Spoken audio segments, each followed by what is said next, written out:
सुरुमा तिमीले यो जुन पिस्टन छ यो पिस्टन यतिकै पुश हुन सक्दैन, पी लिफ्ट बराबरको प्रेसर पुर्याउनु पर्छ। क्वेसनले हामीलाई 100 किलो पास्कल दिएको छ र लिफ्ट प्रेसर भनेको कति छ भनेर छैन।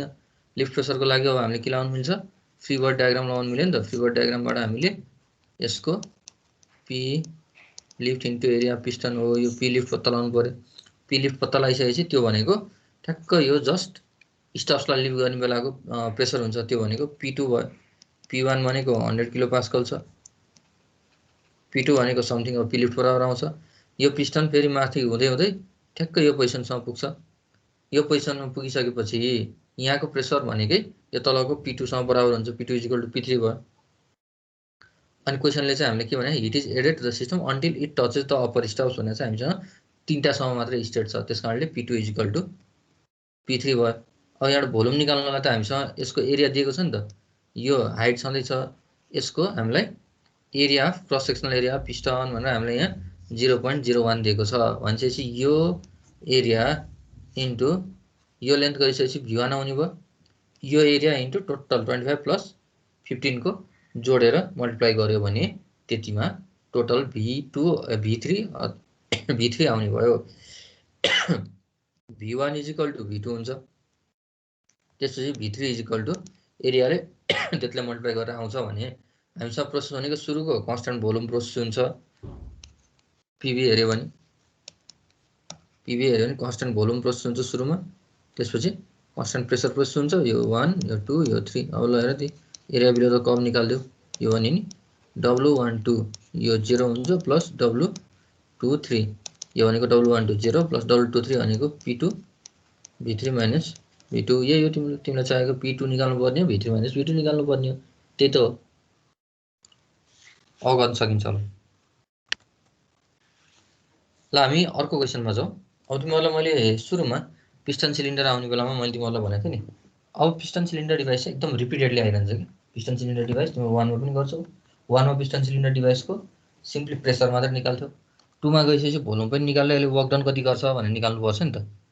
नयाँ थपिएको चाहिँ यसमा अब वर्क डन निकाल्नको लागि हामीले भोल्युम पनि निकाल्नु पर्दो रहेछ कि, र कति ठाउँमा टेम्परेचर पनि निकाल्नु भनेको हुन्छ। हामीले PV = mRT लगाएर हामीले भोल्युम पनि निकाल्न सक्छौँ, अथवा भोल्युम टेम्परेचर पनि निकाल्न सक्छौँ। कुनै बेलामा चाहिँ टेम्परेचर दिएको हुन्छ, भोल्युम निकाल्नलाई पनि PV = mRT गर्न सकिन्छ।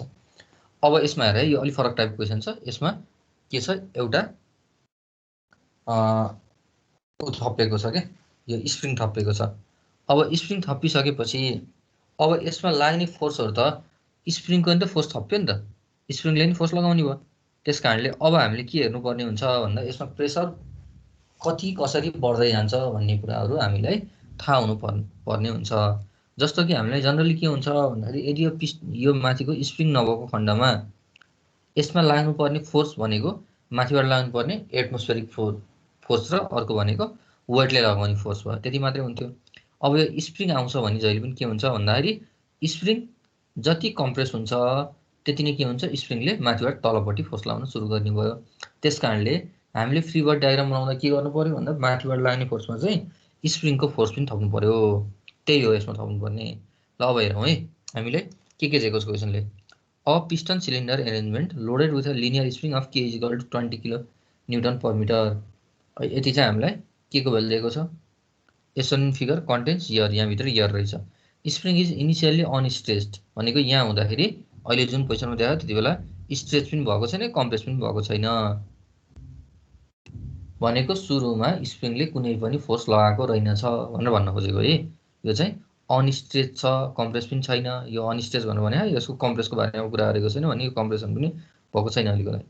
And undergoes a compression of 40 mm during the process भनेपछि यो एउटा कुनै प्रोसेसमा चाहिँ यसरी यो पिस्टन यहाँ पुगिहाल्यो भने, यहाँ पुग्यो भने यसको यति कम्प्रेसन भनेको चाहिँ 40 mm हुँदो रहेछ। भनेपछि भोल्युम बढ्दाखेरि 40 mm ले चाहिँ डिस्प्लेस हुँदो रहेछ क्या, 40 mm ले यो पिस्टन डिस्प्लेस हुँदो रहेछ। अब हेर त यो स्प्रिङ कम्प्रेस भयो भने, जस्तो कि स्प्रिङलाई हामीले थिच्यौँ भने के हुन्छ, स्प्रिङले हामीलाई बाहिरतिर धकाल्छ नि, त्यसरी के गर्यो अब स्प्रिङले तलपट्टि हामीलाई ठेल्न खोज्यो, यसको पिस्टनलाई तलपट्टि ठेल्न खोज्यो भनिसकेपछि अब हामीले फ्री बडी डायग्राम बनाउँदै हेर त।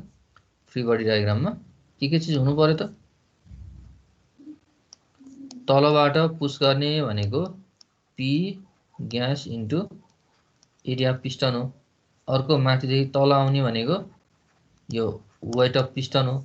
अर्को माथिदेखि लाग्ने भनेको चाहिँ P ATM into area of piston. अर्को चाहिँ फोर्स अफ यो भनेको केएक्ससँग बराबर हुन्छ। फोर्स अफ स्प्रिङ चाहिँ लाग्छ, यति बराबरको फोर्स लाग्छ। अब यति भइसकेपछि अब हामीले यसको इक्विलिब्रियम इक्वेसन लेख्नु पर्यो भने अब यही तलको फोर्स इज इक्वल टु माथिबाट लाग्ने फोर्स भनेर लेख्ने हो नि त जनरली। त्यो एकछिनको लागि छोडौँ। If the mass of the piston is 80 kg भनेपछि हामीलाई मास अफ द पिस्टन पनि दिएको रहेछ र पिस्टनको डायमिटर भनेको 0.1 मिटर भनेपछि पिस्टनको डायमिटर दिएर हामीलाई एरिया निकाल्न लगाएको रहेछ के। Determine the total work transfer. अब यसपछि हामीले टोटल वर्क ट्रान्सफर निकाल्नु पर्यो। अब पहिला हामीले यसको प्रेसरहरू निकालौँ। इनिशियल प्रेसर कति छ र फाइनल प्रेसर कति हुन्छ भनेर चाहिँ हामीले निकालौँ। त्यसपछि यसको चेन्ज इन भोल्युम निकालौँ। चेन्ज इन भोल्युम निकाल्यो भने अथवा चाहिँ यसको यक्सको भ्यालु निकाल्यो भने हामीले निकाल्न सकिन्छ। अब ल हेरौँ त। हामीले अर्को दिएको छ take P ATM is equal to 100 kilo pascal, एनजी is equal to 9.81 metre per second square. अब यसको लागि हामीले के गर्नु पर्यो, सुरुमा एरिया अफ पिस्टन निकाल्नु पर्यो। Area of piston AP is equal to pie D square by 4, 3.14 into D square भने 0.1 को स्क्वायर अपन 4 यति आउँछ। कति आउँछ यसको भ्यालु हेर त एकचोटि निकालिहालौँ। 0.00785 हुन्छ। 0.00785 मिटर स्क्वायर यति आयो है। ल यति भइसकेपछि अब हेरौँ हामीले नाउ राइटिङ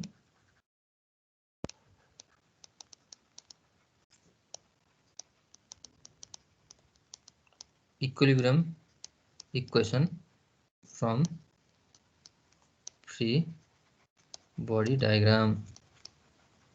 यो फ्री बडी डायग्रामबाट अब इक्विलिब्रियम इक्वेसन लेखौँ। त्यहाँबाट के आउँछ, पी ग्यास भनेको P ATM plus weight of piston upon area of piston plus KX upon area of piston. मैले सिधै लेखिदिएँ। त्यो एरिया अफ पिस्टन लेखेर दुईले डिभाइड गर्नुभन्दा मैले सिधै लेखिदिएँ, किनकि अगाडि तिमीले निकाल्ने तरिका सिकिसकेको छौ नि त। च्याप्टर 1 मा पनि हामीले यस्तो खालको स्प्रिङ भएको अथवा स्प्रिङ पनि नभएकोमा चाहिँ हामीले इक्विलिब्रियम इक्वेसन लेख्न सिकिसकेका छौँ। भनेपछि यो चाहिँ हाम्रो लागि इक्वेसन फर्स्ट भयो। अहिलेको लागि हामीले एउटा इक्वेसन फर्स्ट मानौँ। अब पहिलो केसमा स्टेट 1 भनेको अहिलेको यो जुन पिस्टन अहिले जहाँ छ त्यति बेलामा स्प्रिङले हामीलाई फोर्स ओगटेको छैन। स्टेट 1 मा when spring is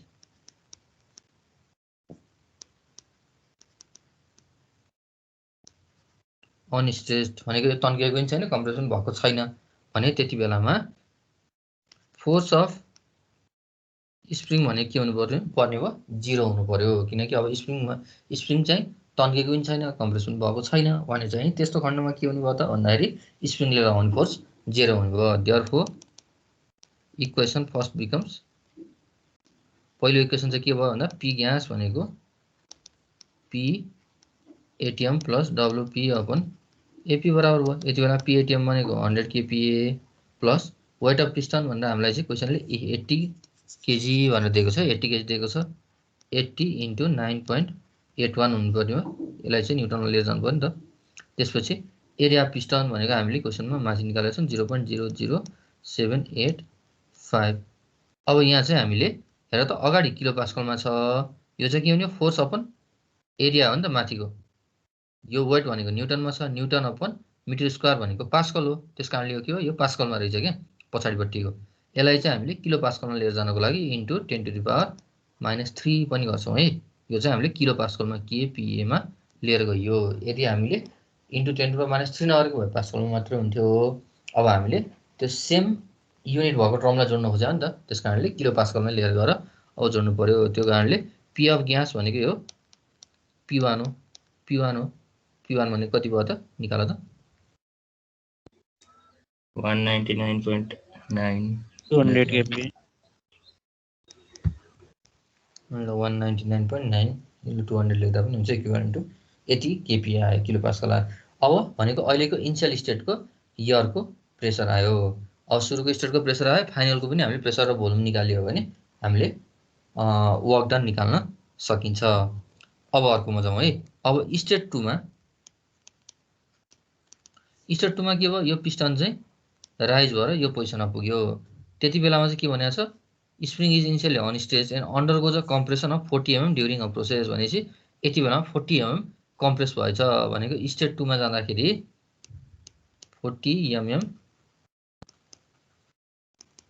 compression of spring, त्यो गर्दा हामीलाई P2 भनेको, सो इक्वेसन फर्स्ट चाहिँ के हुने भयो, P2 is equal to P ATM plus WP upon area piston plus KX upon area piston हुने भयो। अब यति बेलामा त स्प्रिङको फोर्स पनि लाग्ने भयो नि त। अब यति भइसकेपछि यो इक्वेसनमा यो P ATM plus WP upon AP भनेको हेर त, यो चाहिँ यसरी हेऱ्यो भने यो बराबर हो कि होइन हेर त, मैले एरो लिएर जाँदाखेरि P gas is equal to P ATM plus WP upon AP, त्यो भनेको त P1 हो, P1 सँग बराबर रहेछ त्यो भनेको। त्यही भएर हामीले यसलाई P2 भनेको P1 plus KX upon AP यो पनि लेख्न मिल्यो। यहाँबाट P1 भनेको 199.9 प्लस KX, के को भ्यालु 20 किलो न्युटन छ, त्यस कारणले अहिलेको लागि केलाई त्यतिकै राखेँ, इन्टु यक्स। यक्स भनेको अब कम्प्रेसन 40 mm भएको छ भनेपछि 0.04 हुनुपर्ने हो, 1000 ले डिभाइड गर्यो भने 0.04 हुन्छ क्या है, upon area of the piston, 0.00785 निकालेर कति आयो, 301.8 जति आउँछ, 0.4 मात्र हो सर, 0.04 हुन्छ, 0.04 हुन्छ है, यसो गरिदिनु तपाईँले 0.04 ल, यो भयो भने 300 कति भन्ने थियो, 1.78 किलो पास्कल। ल हेर त, हामीसँग अब इनिसियल प्रेसर पनि आयो 1 भन्ने स्टेटको, 2 भन्ने स्टेटको प्रेसर पनि आयो। अब हामीलाई त भोल्युम भयो पुग्दो रहेछ, भोल्युम भयो भने हामीले यसको वर्क डन निकाल्न सकिन्छ। अब हेरौँ है त, यहाँबाट चेन्ज इन भोल्युम भनेको हामीसँग एरिया पिस्टन पनि छ र यति भनेको हामीसँग चेन्ज इन लेन्थ पनि छ भनेपछि एरिया इन्टु हामीले यसको यो जुन 40 mm ले मल्टिप्लाई गर्यो भने त यसको जुन चेन्ज इन भोल्युम निकाल्न त सकिन्छ, जति भोल्युम चेन्ज भएको छ V1 देखि V2 गरेर, यो भनेको त V2 माइनस V1 बराबर त हो नि, यो change in volume del V भनेको। त्यस कारणले हामीले एरियालाई चेन्ज इन लेन्थले मल्टिप्लाई गर्यो भने पनि चेन्ज इन भोल्युम आउँदो रहेछ। त्यस कारणले अब हामीले चेन्ज इन भोल्युम पनि हामीसँग रहेछ। अब यति भएपछि हामीले के गरौँ, ग्राफ बनाऊ है। अब ग्राफ बनाऊ, यो ग्राफलाई मैले त माथिपट्टि राखिदिन्छु है, यहाँ अलिकति हटेन, ग्राफलाई मैले पिभी ग्राफलाई माथिपट्टि राखिदिन्छु। अब हामीसँग स्प्रिङ छ भने यस्तो बेलामा के हुन्छ, यो पिस्टन जति माथि जान्छ फोर्स पनि बढ्दै बढ्दै जान्छ, त्यो भनेको प्रेसर पनि बढ्दै बढ्दै जान्छ। यो माथि जानु भनेको भोल्युम पनि बढ्दै बढ्दै गएको। त्यसो नि यहाँ हामीले हेरौँ त 1 भन्ने स्टेटमा यहाँ थियो भने अब जति माथि जति प्रोसेस बढ्दै जान्छ नि 1 देखि 2 भन्ने स्टेटतिर जाँदै गर्छ नि, प्रेसर पनि बढ्दै बढ्दै जान्छ, भोल्युम पनि बढ्दै बढ्दै जाने भयो। अब त्यही हेर त हाम्रो प्रेसर पनि बढेको छ, भोल्युम इन्क्रिज भएको छ क्वेसन अनुसार होइन र, हामीले निकालेको एन्सरमा हेर त 199 र 301, 199 देखि 301 पुगेको छ, प्रेसर पनि बढेको रहेछ, भोल्युम इक्वेसन अनुसार नै बढेको देखाएको छ, कम्प्रेसन भएको छ भनेपछि पिस्टन माथि गएको छ, राइज भएको छ भनेपछि यसरी चाहिँ इन्क्लाइन्ड स्ट्रेट लाइन आउँदो रहेछ। अब तिमीहरूलाई वर्क डन निकाल्नको लागि मैले इन्क्लाइन्ड स्ट्रेट लाइनको लागि कसरी सिकाएको थिएँ, यसको यदि इन्क्लाइन्ड स्ट्रेट लाइन छ भने चाहिँ हामीले area under the PV curve गरेर निकाल्न सकिन्छ नि। त्यस कारणले यसको वर्क डन भनेको कति हुँदो रहेछ हेर त, यति भाग हुँदो रहेछ क्या वर्क डन भनेको। अब यसको लागि now work done W is equal to कति हुने भयो, यस्तो खालको लागि मैले तिमीहरूलाई सिधै फर्मुला लेख भनेर भनेको थिएँ नि,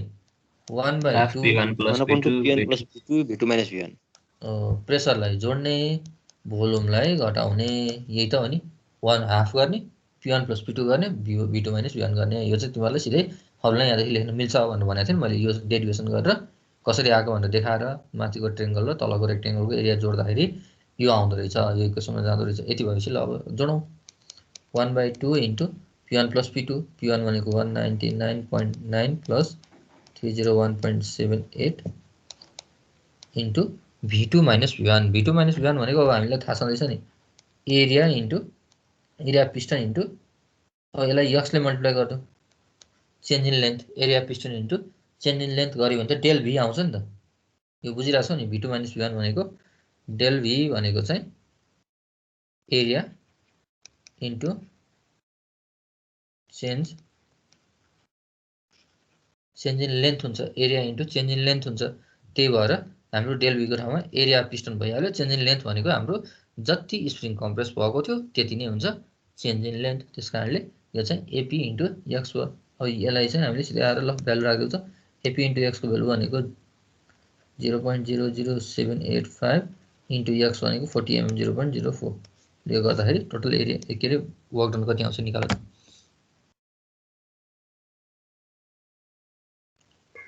78.79 हैन 79 यो चाहिँ किलो जुलमा हो कि के छ जुलमा जुलमा ए सरी एरिया पिस्टन र उले गर्दाखेरि सायद अलि माइनसमै आउँछ त्यहाँ त्यो गर्दा जुलमै आउँछ जस्तो लाग्छ किनकि हामी 199.9 को किलो पास्कल भए तापनि kilo pascal 10 to the power +3 चाहिँ कमन जान्छ अनि उतापट्टिको 10 टु द पावर -3 जसरी पनि आइदिन्छ अझै -4 मै आइदिन्छ कि जस्तो लाग्छ 0.00 भनेपछि 1 2 3 -4 मै आइदिन्छ त्यो 10 टु द पावर -4 मै आइदिन्छ त्यो गर्दाखेरि होला 70.79 जुलमै आएको यसमा कसैलाई केही कन्फ्युजन छ यो क्वेशनमा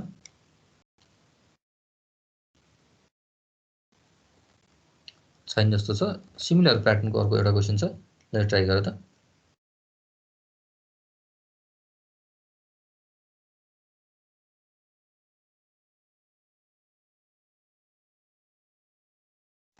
ल्याङ्ग्वेजहरु चाहिँ अलिकति फरक टाइपको हुन्छ अघि गरेको क्वेशनले तिमीले यो गर्न सक्छौ ट्राई गर भएन भने म सिकाइहाल्छु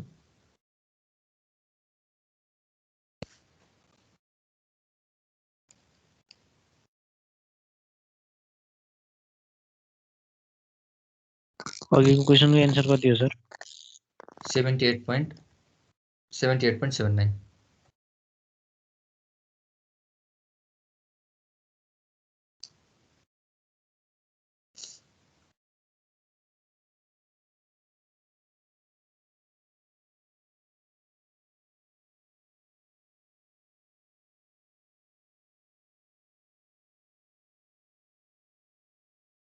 अनि पीवी डायग्राम चाहिँ बनाउन नछोड्ने है यो माथि बनाएको छ नि पीवी डायग्राम त्यो चाहिँ बनाउन छोड्ने हैन है बनाउनु पर्ने हुन्छ अब तिमीहरुले प्रपर्टी डायग्राम चाहिँ कहिले पनि बनाउन नछोड्ने सधैं प्रत्येक क्वेशनमा च्याप्टर 2 भन्दा पछाडीकोमा प्रत्येक क्वेशनमा चाहिँ पीवी डायग्राम बनाउने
प्रेसर चाहिँ 1025 आयो अरु चाहिँ गरेन प्रेसर आइसकेपछि त अरूलाई के प्रब्लम छ र टोटल वर्क डन निकाल्नु पर्ने छ वर्क डन निकाल्नको लागि तिमीसँग P1 क्वेसनले दिएको छ, P2 आइसक्यो।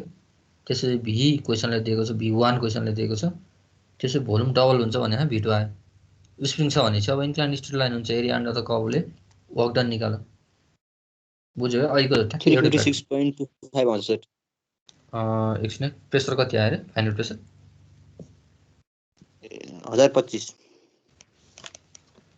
1025 अनि वर्क चाहिँ work done 356.25 something 25 kilo joule हो कि जुलमा? Kilo joule sir. अनि fraction of total work done consume by the compression of this 156.25। अब यसमा धेरैजना कन्फ्युज होला, यो भनेको तिम्रो वर्क डन बाइ स्प्रिङ हो के 1/2 kx स्क्वायर हो।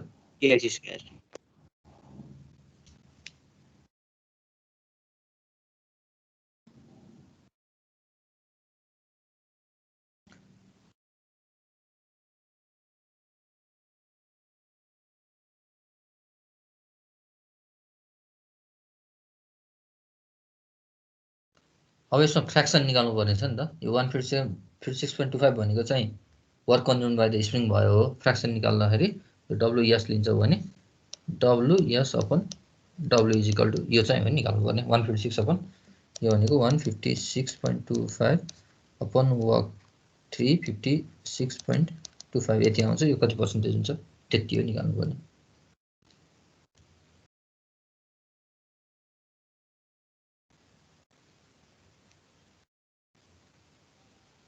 कसैलाई के कन्फ्युजन छ भने हेर है, म एकछिन सर भनिदिन्छु यसको, सुन है त। क्वेसनले प्याटर्न एउटै छ। हामीलाई सुरुको इनिसियल प्रेसर दिएको छ 400 किलो पास्कल भनेपछि चाहिँ हामीसँग P1 is equal to 400 kPa छँदैछ। अब फ्री बडी डायग्राम बनाउनलाई अहिलेकै भइहाल्यो। तलबाट माथि लाग्ने भनेको P1 इन्टु एरिया पिस्टन, यसलाई P ग्यास भन्नुभन्दा भयो। माथि तलपट्टि वेट अफ पिस्टन लाग्ने भयो। अर्को माथि तलपट्टि PATM इन्टु एरिया पिस्टन, अर्को भनेको force of spring FS is equal to KX बराबरको लाग्ने भयो। अब इनिसियल कन्डिसनमा यहाँ initially spring touches the piston but exerts no force on it भनेको छ। भनेको कम्प्रेसन पनि छैन, एक्सपान्सन पनि छैन। त्यस कारणले स्प्रिङको फोर्स सुरुमा 0 भयो। त्यस कारणले फर्स्ट केसमा अथवा स्टेट फर्स्ट जुन लेख्दा पनि हुन्छ है, त्यो गर्दाखेरि P1 is equal to PATM plus weight of piston upon area piston. अब यहाँ कन्फ्युजन चाहिँ तिमीहरूलाई के भइरहेको होला भन्दाखेरि यहाँ त वेट पनि दिएको छैन भनेर, एरिया पनि दिएको छैन भनेर कन्फ्युजन भइरहेको होला। अथवा एरिया चाहिँ यहाँ दिएको रहेछ है, यो cross sectional area of piston is यति भनेर दिएको रहेछ, एरिया दिएको छ, वेट अफ पिस्टन दिएको छैन, अनि एटमोस्फेरिक प्रेसर दिएको छैन। यसमा 100 राखेर गर्नुपर्छ भन्ने छैन, क्वेसनले दिएको छैन भनेपछि यसलाई इक्वेसन 1 भनिदेऊ। यो P1 भनेको त 400 kPa छ नि त, 400 kPa भनेको PATM plus WP upon AP भयो। अब स्टेट सेकेन्ड स्टेटमा के भयो? अब स्प्रिङ चाहिँ माथि गयो अथवा यो पिस्टन माथि गयो। पिस्टन माथि जानु भनेको चाहिँ के भयो? स्प्रिङ कम्प्रेसन भयो। त्यस कारणले फोर्स अफ पिस्टन पनि आयो। त्यस कारणले P2 is equal to PATM plus weight of piston upon area piston plus KX upon area piston. अब ल यो हेर त, यो यति भाग भनेको त 400 इक्वल हुन्छ नि। यो भनेको 400 प्लस KX अपन AP। अब के को भ्यालु 200 छ। अब यक्स को भ्यालु हामीसँग क्वेसनले एक्ज्याक्टली दिएको छैन, तर हामीसँग हेर त 0.5 मिटर क्युब छ। अनि त्यसो के भनेको छ? अन्टिल इट्स भोल्युम डबल्स भनेको छ। भोल्युम चाहिँ डबल हुन्छ भनेको छ।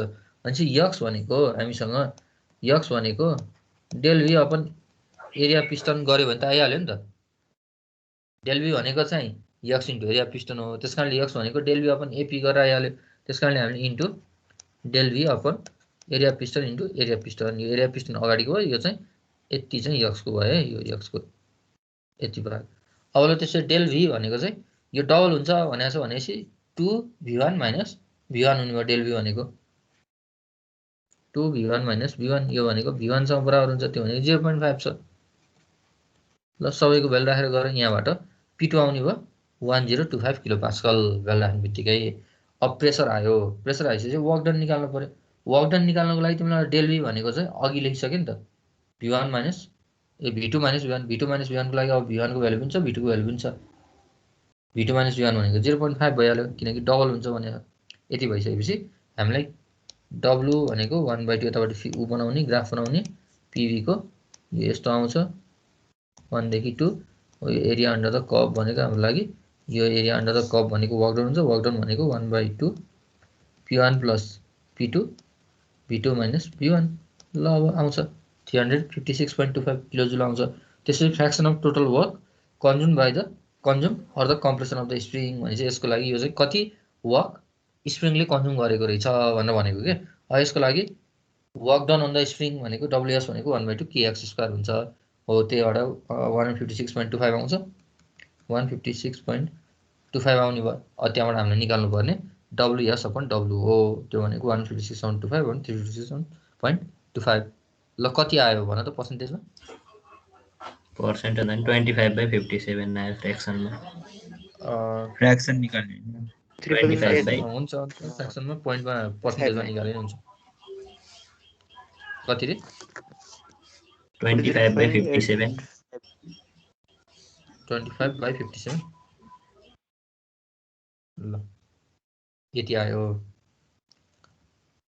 ल यो चाहिँ तिमीहरूको लागि होमवर्क दिन्छु है मैले एउटा लास्ट क्वेसन हामी अर्को सुरु गर्नु यसमा तरिका एउटै हो तलपट्टि र माथिपट्टि स्टप्स दिएको छ अब स्टप्स दिएको छ भनिसकेपछि यसले लिफ्ट गर्न सक्छ the pressure required to lift the piston is 1000 kilo pascal छ त्यहाँबाट इनिसियल तिमीहरूले पहिला इनिसियल प्रेसर निकाल्नु पर्यो इनिसियल प्रेसर 1000 छ भने चाहिँ अब त्यसपछि सिधै पुस गर्न सक्यो इनिसियल स्टेटमा 1000 नै रहेछ अब हामीलाई क्वेसनले पहिले त्यहाँ पी को भ्यालु कति दिनुपर्छ ल यहाँ दिएको the initial pressure of the gas 500 kilo pascal p1 भनेको 500 किलो पास्कल अब यसमा लिफ्ट गर्नको लागि 1000 किलो पास्कल छ भनेपछि पी लिफ्ट भनेको 1000 किलो पास्कल पहिला के हुन्छ पी लिफ्टसम्म नपुग्दासम्म पिस्टन माथि जाँदैन अब यहाँ चाहिँ हामीले स्प्रिङ नभएको भए चाहिँ यो पोइन्टदेखि यो माथिल्लो पोइन्टसम्म जाँदा बेरसम्म प्रेसर कन्स्ट्यान्ट हुन्छ भनेर भन्थ्यौँ तर स्प्रिङ भएको केसमा के हुन्छ प्रेसर कन्स्ट्यान्ट हुँदैन प्रेसर पनि बढ्ने भयो भोल्युम पनि बढ्ने भयो त्यस कारणले मैले यदि पीभी को कर्भ बनाएँ भने सुरुमा के हुन्छ प्रेसर बढ्छ 1000 सम्म 1 2 1000 सम्म प्रेसर बढ्ने भयो त्यसपछि जति पनि हामीले हिट एड गर्छौँ त्यसले चाहिँ प्रेसर लाइन बढाउने भयो भोल्युम लाइन बढाउने भयो यो कहाँसम्म 3 भन्ने स्टेट यो 3 भन्ने स्टेट भनेको यो माथिल्लो पोइन्टसम्म नपुग्दासम्म माथिल्लो स्टप्स अब यदि क्वेसनले माथिल्लो स्टपसम्म पुगेर सकिन्छ भनेर भन्छ भने चाहिँ 3 भन्ने स्टेटसम्म लिएर जानु पर्यो अब यसपछि होइन योभन्दा नि अगाडि फर्दर छ केही कन्डिसन दिएको छ भने त्यस्तो केसमा के गर्ने यो पोइन्टबाट फेरि अब फर्दर हिट गरियो भने चाहिँ अब टेम्परेचर इन्क्रिज हुन्छ भोल्युम कन्स्ट्यान्टमा रहेर अथवा प्रेसर इन्क्रिज हुन्छ यो पोइन्टमा पुगिसकेपछि प्रेसर चाहिँ इन्क्रिज हुन्छ भोल्युम कन्स्ट्यान्टमा रह्यो त्यो यसरी माथि जाला 4 भन्ने पोइन्टसम्म सायद यहाँ चाहिँ 3 भन्नेसम्म मात्रै हुनुपर्छ है अब यसको एरिया भ्यालु त कर्भ निकाल यति एरिया भ्यालु त कर्भ यही फेरि हामीले अघि यसरी नै 1/2 p1 plus p2 into p2 minus v1 अब यहाँ चाहिँ p1 प्लस p2 भनेको चाहिँ p3 प्लस p2 भएर हुने भयो क्या p2 प्लस p1 गर्दाखेरि p1 प्लस p2 गर्दाखेरि 1 त हामीलाई काम छैन नि त यो त 2 देखि 3 को स्टेटमा गरेको त्यस कारणले 1/2 w भनेको 1/2 p2 plus p3 into v3 minus p2 यो चाहिँ हुने भयो यसको लागि वर्क डन अब यति चाहिँ तिमीहरूले निकाल्नु पर्यो minimum p2 p3 v3 v2 यति निकाल्नु पर्यो यो गर्न सक्छौ होला तिमीहरूले अब यति नै भयो यो च्याप्टरमा लगभग तिमीहरूलाई इक्जामको लागि अथवा यो च्याप्टर पढिसकेपछि आउनुपर्ने गर्नुपर्ने सबै टाइपको क्वेसनहरू कभरेज भएको छ तिमीहरूलाई मैले आज एउटा ट्युटोरियल पनि हालिदिन्छु 1 र 2 को त्यो चाहिँ गर्ने मैले एसाइनमेन्ट क्रिएट गरिदिन्छु त्यो तिमीहरूले नेक्स्ट विक एक हप्तापछि चाहिँ त्यो गरेर बुझाउने एक हप्तापछि तिमीहरूलाई बिहिबार राखिदिन्छु मैले टाइम अर्को बिहिबार त्यसमा चाहिँ गरेर बुझाउने कति रिपिटेसन नै छ यहाँभित्रको क्वेसनहरू नै रिपिट भएर आएको छ रिपिट छ भने पनि गरेर बुझाउनु चाहिँ बुझाउने चाहिँ यति नै पीभी डायग्राममा कर्भवाला आउँदैन एरिया निकाल्ने कर्भवालाको एरिया निकाल्नु पर्दैन त्यस्तो बेलामा चाहिँ हामीले प्रेसरलाई भोल्युमको टर्ममा लेख्ने जुन पीडीभी भन्ने इक्वेसन लगाउने कि इन्टिग्रेसन फ्रम 1 to 2 पीडीभी भन्ने इक्वेसन लगाउने त्यो हामीले सुरुमा गरेको न्युमेरिकल टाइपको के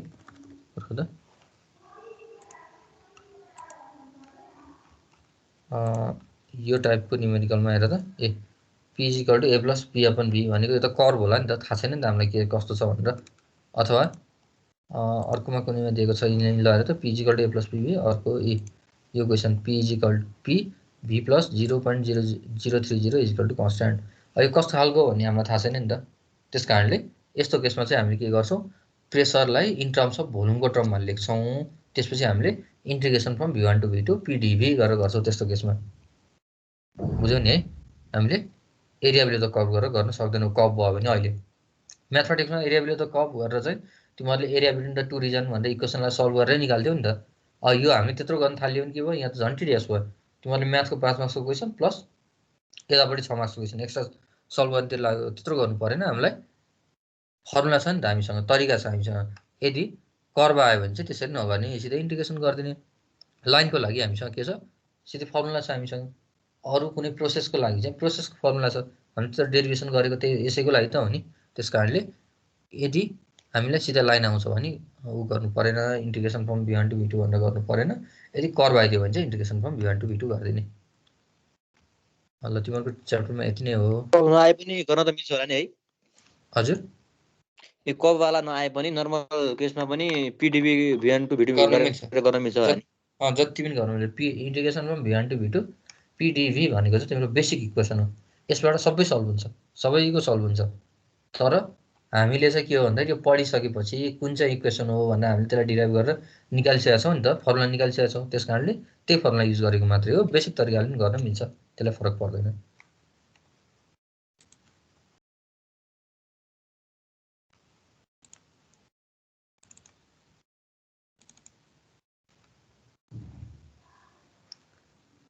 ल हामी एउटा नयाँ च्याप्टर सुरु गर्छौँ। अब प्रपर्टिज अफ कमन सब्सटेन्स भनेर च्याप्टर छ। अब पहिला यो सब्सटेन्स भनेको के हो भनेर जान्नु पर्यो। अब सब्सटेन्स भनेको चाहिँ हामीले केही पनि चिजमा, अब जस्तो एउटा कुनै सिस्टम छ भने त्यहाँभित्र भएको मेटेरियललाई हामी सब्सटेन्स भन्छौँ। अथवा एउटा सिस्टमदेखि अर्को सिस्टममा यो सब्सटेन्सले चाहिँ इनर्जी ट्रान्सफर गर्न हामीलाई सहयोग गर्छ।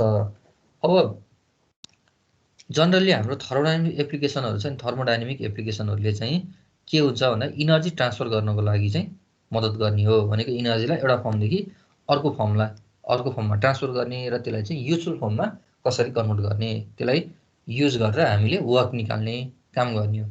भनेपछि अब वर्क निकाल्नको लागि त हामीले इनर्जीलाई त ट्रान्सफर गर्नुपर्ने हुन्छ। जस्तो सधैँ के हुन्छ भन्दा एकै ठाउँमा हामीले इनर्जी प्रोडक्सन गर्ने र एकै ठाउँबाट वर्क प्रोडक्सन गर्ने भन्ने चाहिँ हुँदैन, फरक फरक ठाउँमा गर्नुपर्ने होला। त्यस कारणले त्यस्तो बेलामा हामीलाई एउटा ठाउँदेखि अर्को ठाउँमा इनर्जी फ्लो गराउनको लागि अथवा इनर्जी ट्रान्सफर गर्नको लागि युज गर्ने सब्सटेन्सलाई चाहिँ हामीले वर्किङ सब्सटेन्स भनेर भन्ने गर्छौँ।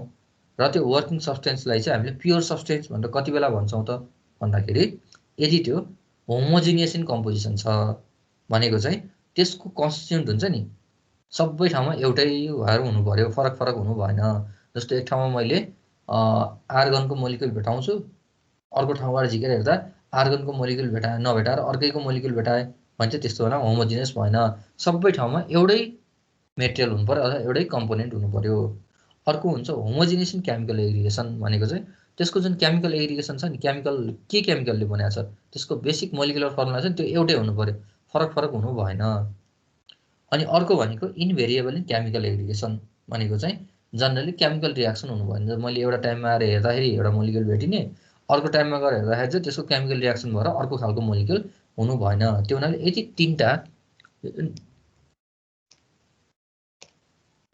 यो तीनटा उसलाई फलो गर्यो भने त्यो सब्सटेन्स चाहिँ कस्तो सब्सटेन्स हुने भयो, प्योर सब्सटेन्स हुने भयो। अब जनरली हामीले प्योर सब्सटेन्सलाई चाहिँ हामीले वर्किङ सब्सटेन्स भनेर युज गर्छौँ, किनकि यसको प्रपर्टिजहरू चेन्ज हुने हुँदैन। यसको सब्सटेन्सको जुन होमोजिनियस कम्पोजिसन पनि हुन्छ, होमोजिनियस इन केमिकल एग्रिगेसन पनि हुन्छ, केमिकल एग्रिगेसन चेन्ज हुने कुरो भएन। अर्को चाहिँ इनभेरिएबल इन केमिकल एग्रिगेसन हुन्छ भनेको त्यसमा चाहिँ हामीले युज गरेको केमिकलले चेन्ज हुने हुँदैन। जस्तो कि हामीले इनर्जी ट्रान्सफर गर्नको लागि हाम्रो घरको फ्रिजहरूमा एमोनिया होला अथवा CFC कम्पोनेन्टहरू होला, भित्रपट्टि राखेको त्यो ट्युबभित्र राखेको हुन्छ। त्यसलाई के गरेको हुन्छ भन्दाखेरि फ्रिजभित्रको हिटलाई चाहिँ बाहिर लिएर जानको लागि युज गरेको हुन्छ। हो त्यो हो वर्किङ सब्सटेन्स हो। त्यो वर्किङ सब्सटेन्स कति बेला प्योर हुने भयो त, प्योर सब्सटेन्स हुने भयो त भन्दा जब त्यो चाहिँ होमोजिनियस इन कम्पोजिसन हुने भयो। भनेको त्यसले बनेको के हुन्छ, मैले कुनै फ्रिजको भित्रबाट झिकेर चाहिँ त्यसको ट्युबभित्रबाट झिकेर हेऱ्यो भने एमोनिया भेट्छु, बाहिरपट्टिको पार्टबाट झिकेर हेऱ्यो भने एमोनिया भेट्छु भने चाहिँ त्यति बेला त्यो होमोजिनियस कम्पोजिसन हुने भयो। जुन ठाउँबाट हेरे पनि एउटै कम्पोनेन्ट भेटिने भयो। अब मैले त्यसको मोलिकुलर फर्मुला हेरेँ, मोलिकुलर फर्मुला हेऱ्यो भने एमोनियाको NH3 होइन, त्यही नै भेट्छु। भित्रबाट झिकेर हेऱ्यो भने त्यही भेट्छु, बाहिरबाट झिकेर हेऱ्यो भने त्यही भेट्छु भने मोलिकुलर यो केमिकल एग्रिगेसनमा चाहिँ चेन्ज नहुँदो रहेछ त्यो झिकेर हेर्दाखेरि भने केमिकल होमोजिनियस रहेछ। केमिकल एग्रिगेसनमा पनि त्यो होमोजिनियस रहेछ। त्यसपछि इनभेरिएबल इन केमिकल एग्रिगेसन। अब भित्रपट्टिको हेऱ्यो भने चाहिँ फ्रिजभित्रको हेऱ्यो भने एमोनिया चिसो होला, किनकि चिसाउनको लागि त्यो त्यहाँ फ्रिजभित्रको ठाउँ चाहिँ चिसाउनको लागि चिसो एमोनिया आउँछ। बाहिरपट्टि गएर हेऱ्यो भने त्यही एमोनिया भ्यापर फर्ममा हुनसक्छ अथवा लिक्विड फर्ममा हुनसक्छ। त्यति बेला के हो, तातो एमोनिया होला। त्यो तातो भाग पनि मैले लिएर हेरेँ भने त्यसमा एमोनिया नै भेट्दो रहेछु, त्यसको केमिकल कम्पोजिसनमा चेन्ज नहुँदो रहेछ। भनेपछि त्यस्तोलाई चाहिँ बल्ल हामीले आयनको फर्ममा के हुन्छ, एमोनिया आयनको फर्ममा भन्ने हुँदैन। अहिलेको लागि चाहिँ मैले तिमीहरूलाई एजुम्सन गर्नु भने म अझै यसमा डिटेलमा जान्छु पर्ख, यो अझै म यसमा डिटेलमा जान्छु। अब जनरली हाम्रो प्योर सब्सटेन्स भनेर चाहिँ हाइड्रोजन, नाइट्रोजन, वाटरहरूलाई चाहिँ जस्तो सोलिड, लिक्विड, भ्यापर फेज जुन फेजमा भए पनि हामीले यसलाई प्योर सब्सटेन्स भनेर मानेका हुन्छौँ, किनकि हाइड्रोजन भनेको H2 कै फर्ममा हुन्छ। अब यसलाई चाहिँ H+ मा भयो भने चाहिँ त्यस्तो केसमा यसलाई मानिएन, हामीले होमोजिनियस छ भनेर चाहिँ मानिएन है, किनकि छुट्टियो भने चाहिँ मानिएन, H2 नै हुनु पर्यो। H2 भनेको चाहिँ यदि हाम्रो जेनरल कन्डिसनमा हिट गरे तापनि त्यो चाहिँ H+ मा जाने भन्ने हुँदैन नि त, हाइड्रोजन नै हुन्छ। त्यो आगो बल्ला भन्ने कुरालाई छोडिदियो है, अहिलेको लागि हामी त्यतातिर जाँदैनौँ। अहिले चाहिँ आगो नबल्ने केसमा त्यो H2 नै छ। एउटा कम्पार्टमेन्टभित्र हामीले H2 राखेको छौँ, यो हाइड्रोजन राखेको छौँ, हो त्यो हाइड्रोजनको मोलिकुलर फर्मुला चेन्ज हुने कुरो भएन। नाइट्रोजन, वाटरहरू हेऱ्यो, वाटरमा त सोलिड, लिक्विड, भ्यापर जुन पनि हुन्छ नि, सोलिड, लिक्विड, ग्यास फेजमा। वाटरको मैले सोलिड फेजलाई भनेको आइसलाई लिएर हेऱ्यो भने त्यो H2O त H2O नै हो, त्यसमा केही केमिकल उसमा चेन्ज नहुने नै भयो। लिक्विडमा हेऱ्यो भने पनि H2O नै हुन्छ, भ्यापरमा हेऱ्यो भने पनि H2O नै हुन्छ। त्यसमा भ्यापरमा चाहिँ H2O छुट्टिएर H2+O2 हुने त्यस्तो भन्ने त हुँदैन नि त। यदि त्यस्तो भयो भने चाहिँ त्यो इन्भ्यारिएबल केमिकल कम्पोजिसन भयो।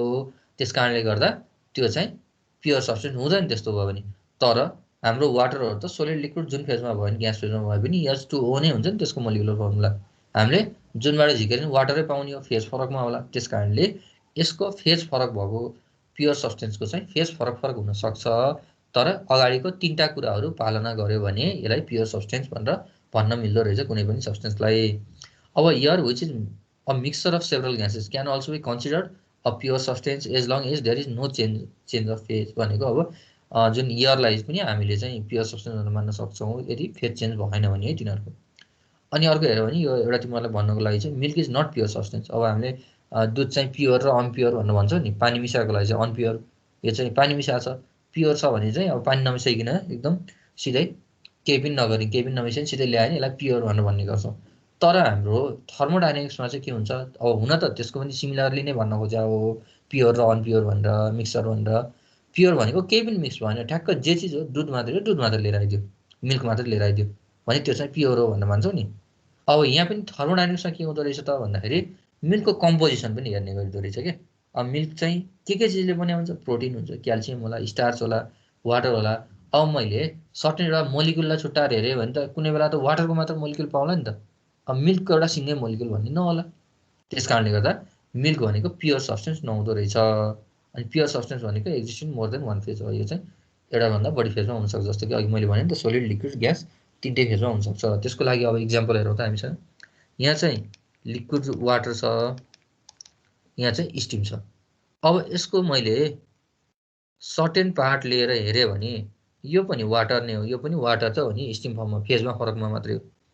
त्यसपछि यसको मोलिकुलर कम्पोजिसन लिएर हेरेँ, मोलिकुलर कम्पोजिसन H2O छ, यसको कम्पोजिसन स्टिमको कम्पोजिसन पनि H2O नै छ भनेपछि इन्भेरिएबल इन केमिकल कम्पोजिसन पनि सेम रहेछ। अब फाइनल्ली यदि यसले आफ्नो रियाक्सन नगरिकनै केमिकल कम्पोजिसन चेन्ज गरेन भने चाहिँ त्यति बेला के हुने भयो, यो चाहिँ प्योर सब्सटेन्स हुने भयो भनेको। अब कहिले कहिले वाटरको मानौँ केही चिज भयो कुनै प्रोसेसबाट जाँदाखेरि चाहिँ यो यसको केमिकल कम्पोजिसनमा चेन्ज भइदिइहाल्यो भने चाहिँ यो प्योर सब्सटेन्स भएन।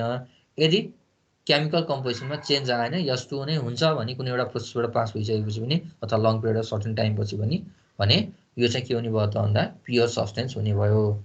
अब दोस्रो कन्डिसनमा हेर त, अब मैले यसको सर्टेन भाग लिएर हेर्छु, यसको H2O नै भेट्छु। यसको सर्टेन भाग लिएर हेरे H2 + O2 भनेको हेर्दा H2O नै भेटिन्छ। उस्तो यस्तो देखियो। पहिलो यसले कम्प्लिट गर्यो। अब मैले यसको एउटा मोलिक्युल लिएर हेरेँ H2O भेटौँला। यसको एउटा मोलिक्युल लिएर हेरेँ कि H2 भेट्छु कि 1/2 O2 भेटौँला। मिलेन नि त, केमिकल कम्पोजिसन त फरक भइदियो। हेर्दाखेरि H2 + 1/2 O2 मिल्यो। हामीले उसमा लिँदाखेरि यो पहिलो होमोजिनेसन कम्पोजिसन भयो। यसको कम्पोजिसन H2O नै रहेछ कम्पोजिसन हेर्दाखेरि। तर यसको केमिकल कम्पोजिसन हामीले हेर्छौँ भने एउटा मोलिक्युल लिएर हेऱ्यो भने त तल्लोमा H2O भनेर आयो वाटरमा, H2 + 1/2 O2 हेऱ्यो भने चाहिँ H2 मात्रै होला अथवा 1/2 O2 मात्रै भेट्यो। त्यस कारणले के रहेछ त यो इन्भेरिएबल इन केमिकल कम्पोजिसन होला। तेस्रोमा गएर हेऱ्यो भने त अब कुरै गर्नु पर्यो H2 + O2 त यसको कुनै फरक भयो। H2 + O2 ले H2O त बन्दैन नि त।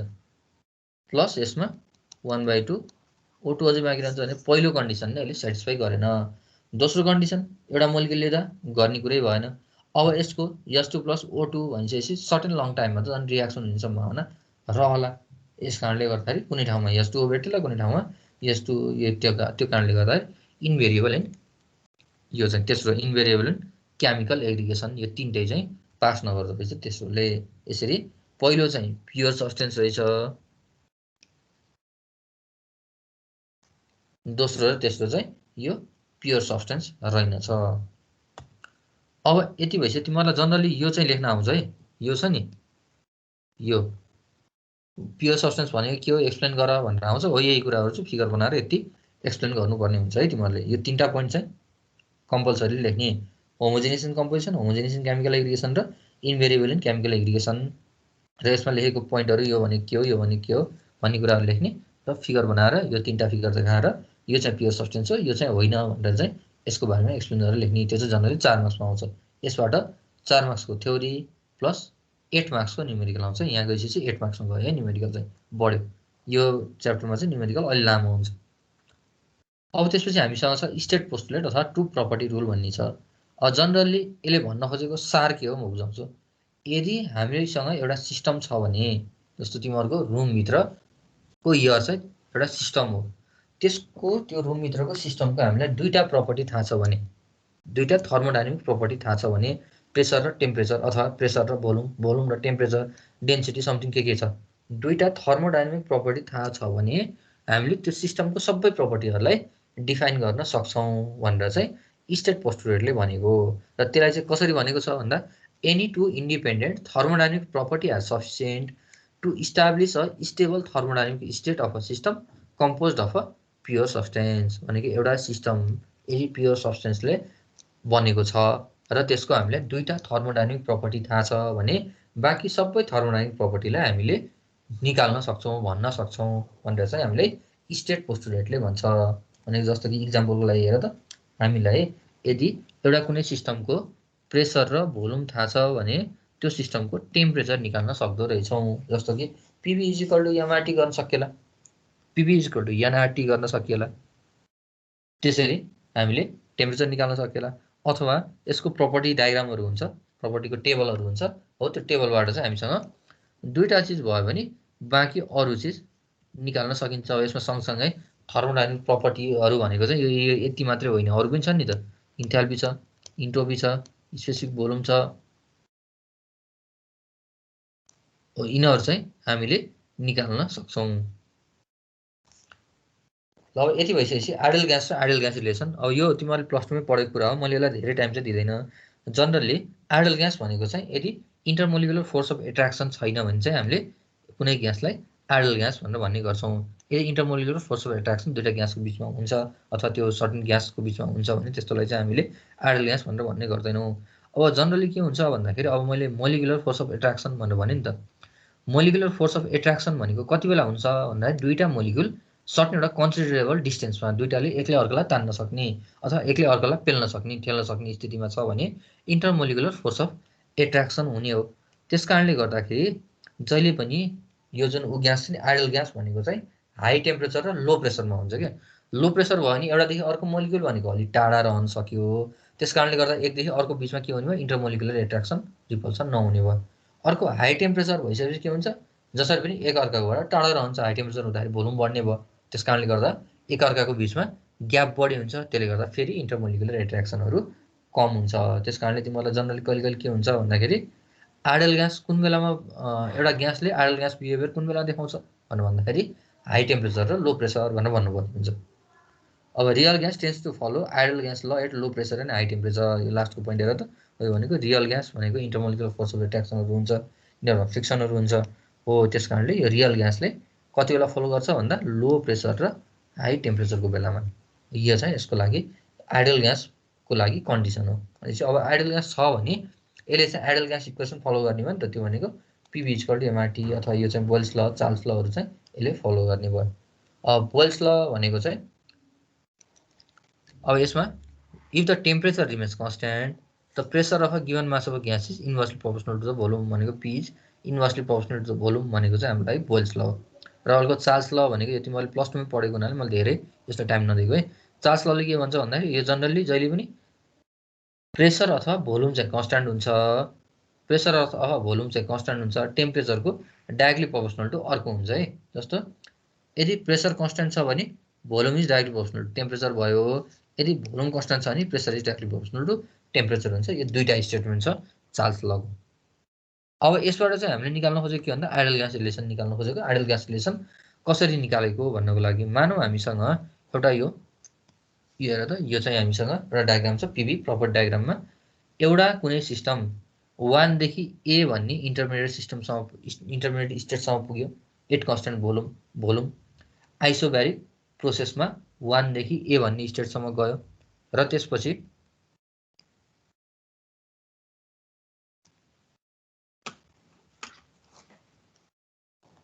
1 भन्नेदेखि ए भन्ने स्टेटसम्म गयो र त्यसपछि फेरि कन्स्ट्यान्ट टेम्परेचर प्रोसेसमा 2 भन्ने स्टेटसम्म गयो भने 1 देखि 2 ए मा गएको स्टेट भनेको यो आइसोब्यारिक प्रोसेस हो। त्यस कारणले हामीले चार्ल्स ल लगाउँ। एकर्डिङ टु चार्ल्स ल हेर त अगाडिपट्टि चार्ल्स ल अनुसार at constant pressure volume is directly proportional to temperature. त्यस कारण त्यही लगाइयो, volume is directly proportional to temperature. अब यसमा स्पेसिफिक भोल्युम युज गरेको छ है। स्पेसिफिक भोल्युम भनेको डाइरेक्टली प्रोपोर्सनल टु टेम्परेचर, त्यो T1 भयो। त्यस कारणले V1 by VA is equal to T1 by TA। अब हामीलाई VA is equal to VA को टर्ममा लिएर जाउँ, किनकि यो VA भनेको मिडल स्टेट हो। यो स्टेटको लागि हामीले अर्को ठाउँमा गएर फेरि भ्यालु राख्न सकिन्छ। अब फेरि अर्को के छ, ए देखि 2 भन्ने स्टेटसम्म चाहिँ कन्स्ट्यान्ट टेम्परेचर प्रोसेसमा गएको छ, यो प्रोसेस भएको छ भनेपछि V2 is inversely proportional to, यो चाहिँ volume is inversely proportional to pressure हुन्छ एट कन्स्ट्यान्ट टेम्परेचर। त्यस कारणले V2 upon VA is equal to PA upon P2 भयो। यस कारणले अब VA निकालौँ। अब VA भनेको माथि र तलको VA लाई इक्वेट गरिदिउँ, यो बराबर हो नि त VA। त्यस कारणले T2 by T1 into V1 is equal to P2 by P1 into V2 भयो। र यसलाई इक्वेट गरिसकेपछि P1 V1 by T1 is equal to P2 V2 by T2 आउँछ। यो भनेको कन्स्ट्यान्ट भयो। P1 V1 by T1 is equal to P2 V2 by T2 is equal to यो constant हो। त्यस कारणले यसलाई चाहिँ हामीले P1 V1 upon T1 is equal to P2 V2 by T2 is equal to PT V3 by T3, यो भनेको PV by T is equal to constant भयो। त्यो कन्स्ट्यान्ट भनेको R ले जनाउँछौँ। अब त्यहाँबाट PV is equal to RT भयो। अब यो V भनेको चाहिँ स्मल छ, त्यस कारणले PV is equal to RT भयो। यदि यो क्यापिटल गराउँछ भने PV is equal to MRT भनेर लेख्न मिल्छ। यसरी चाहिँ हाम्रो आइडल ग्यास इक्वेसन आउँछ। जनरली तिमीहरूलाई यो आयो भने यो चाहिँ डेरिभेसन गर्न 2 मार्क्समा आउन सक्ला है। जनरली आयो भने what is ideal gas equation भनेर आउन सक्छ त्यसमा चाहिँ। अनि आइडल ग्यास भनेको के हो र त्यसपछि यो आइडल ग्यास इक्वेसनलाई डिराइभ गरेर PV is equal to MRT भनेर आउन सक्छ है। यो चाहिँ तिमीहरूले यति इक्वेसन डिराइभ गर्न सक्नु पर्यो। अब यसपछि छ हामीसँग phase change of a pure substance भनेको एउटा कुनै प्योर सब्सटेन्सको फेज चाहिँ कसरी चेन्ज हुन्छ। अब जनरली हामी हेऱ्यौँ भने एउटा कुनै सब्सटेन्स डिफ्रेन्ट फेजमा हुनसक्छ एउटै टेम्परेचरमा। अब जस्तो कि हामीले डिफ्रेन्ट सब्सटेन्सहरूमा हेऱ्यौँ भने एउटै रुम टेम्परेचरमा कपर सोलिडमा हुन्छ, मर्करी लिक्विडमा हुन्छ, वाटर लिक्विडमा होला। त्यस कारणले सब्सटेन्सहरूको डिफ्रेन्ट फेजहरू हुन्छ र त्यो चाहिँ टेम्परेचर र प्रेसरले डिफाइन गरेको हुन्छ कुन चाहिँ फेजमा हुन्छ भनेर। जस्तो कि वाटरलाई हामीले 0 डिग्री सेल्सियस भन्दा कममा हेऱ्यौँ भने त्यसलाई जहिले पनि हामीले आइसमा पाउँछौँ। अब 0 डिग्री सेल्सियस र प्रेसर चाहिँ 1 atm हो नि त त्यसमा। अब प्रेसर 2 atm भयो भने के हुन्छ, फ्रिज हुने टेम्परेचर अझै कम होला। अब वाटरको 100 डिग्री सेल्सियसमा 1 atm मा हामीले के पाउँछौँ, त्यसलाई भ्यापरमा पाउँछौँ। त्यस कारणले प्रेसर र टेम्परेचर फरक पर्यो भने अथवा एउटा सर्टेन प्रेसर र टेम्परेचरमा हामीले एउटा कुनै सब्स्टेन्सको फेजलाई फरक फरक फेजमा पाउन सक्छौँ। सोलिड, लिक्विड, ग्यास फर्ममा पाउन सक्छौँ। अनि अर्को भनेको यदि प्रेसर र टेम्परेचर फरक पर्यो अथवा कुनै प्रेसर फरक पर्यो भने त्यो सब्स्टेन्सको बोइलिङ पोइन्टहरू अथवा फ्रिजिङ पोइन्टहरू चेन्ज हुन सक्छ। जस्तो कि वाटरलाई हामीले तिमीहरूले +2 मा पनि गर्यो होला, प्र्याक्टिकल पनि गर्यो होला। जस्तो वाटरलाई चाहिँ हामीले बोइल गर्छौँ, बोइल गरेर वाटरको बोइलिङ टेम्परेचर कति हो भनेर निकाल्थ्यौँ। त्यसमा जनरली तिमीहरूले निकाल्दाखेरि 95, 96 डिग्री सेल्सियस निकाल्ने गर्थ्यौ क्या। अनि त्यसपछि त्यसलाई चाहिँ भेरिफाई गर्नको लागि के भन्थ्यौ, यहाँको एटमोस्फेरिक प्रेसर निकाल्थ्यौ। एटमोस्फेरिक प्रेसर निकाल्दाखेरि 180 नपाएर त्योभन्दा कम पाउँथ्यौ। अनि त्यसपछि के भन्थ्यौ भन्दाखेरि यहाँको खास वाटरको बोइलिङ पोइन्ट भनेको 100 डिग्री सेल्सियस हो, तर 1 एटमोस्फेरिक प्रेसरमा। त्यस कारणले यहाँको एटमोस्फेरिक प्रेसर 180 भन्दा कम छ, त्यस कारणले गर्दा त्यसको बोइलिङ पोइन्ट चाहिँ घट्छ भनिसकेपछि त्यही कुरालाई चाहिँ मैले रेफरेन्स लिएर के भने, वाटरको बोइलिङ पोइन्ट अथवा कुनै पनि सब्स्टेन्सको बोइलिङ पोइन्ट भनेको प्रेसरले पनि फरक पार्दो रहेछ। त्यस कारणले प्रेसर इन्क्रिज भयो भने बोइलिङ पोइन्ट पनि इन्क्रिज हुँदो रहेछ, प्रेसर डिक्रिज भयो भने बोइलिङ पोइन्ट पनि डिक्रिज हुँदो रहेछ।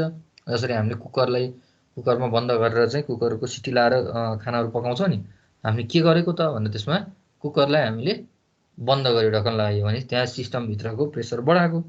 प्रेसर बढ्नु भनेको त्यहाँभित्रको वाटरको टेम्परेचर बढ्ने हो। त्यस कारणले हाई टेम्परेचरमा हामीले फुडलाई पकाएको रहेछ क्या। हाई टेम्परेचरमा हामीले फुडलाई पकाएको। त्यस कारणले गर्दाखेरि प्रेसर फरक पर्यो भने बोइलिङ पोइन्टहरू, फ्रिजिङ पोइन्टहरू पनि फरक पर्दो रहेछ। अब जनरली यसबाट तिमीलाई के थाहा भन्दा जनरली कुनै पनि सब्स्टेन्सको 3टा फेजहरूमा बस्न सक्दो रहेछ। एउटा चाहिँ सोलिड, लिक्विड अनि ग्यास। अर्को प्लाज्मा भन्ने पनि हुन्छ, त्यतातिर हामी जाँदैनौँ होइन। त्यो अझै ग्यास भन्दा पनि त्यसपछि पनि हिट भयो, धेरै हाई टेम्परेचरमा गयो भने त्यसबाट पनि टुक्रिने भन्ने हुन्छ। हामी त्यतातिर जाँदैनौँ। हाम्रो लागि अहिलेको लागि 3टा फेजमा हुन्छ भनेर जनरली हामीले 3टा फेजको लागि हेर्छौँ, सोलिड, लिक्विड र ग्यास फेजमा हुन्छ भनेर चाहिँ अहिलेको लागि हामीले त्यो भन्छौँ। र लिक्विड र ग्यासलाई चाहिँ जनरली फ्लुइड भनेर भन्ने गर्छौँ नि त। अब अहिले चाहिँ लिक्विड र ग्यास भनेर यसलाई सेपरेटै गरेर भन्ने गरौँ।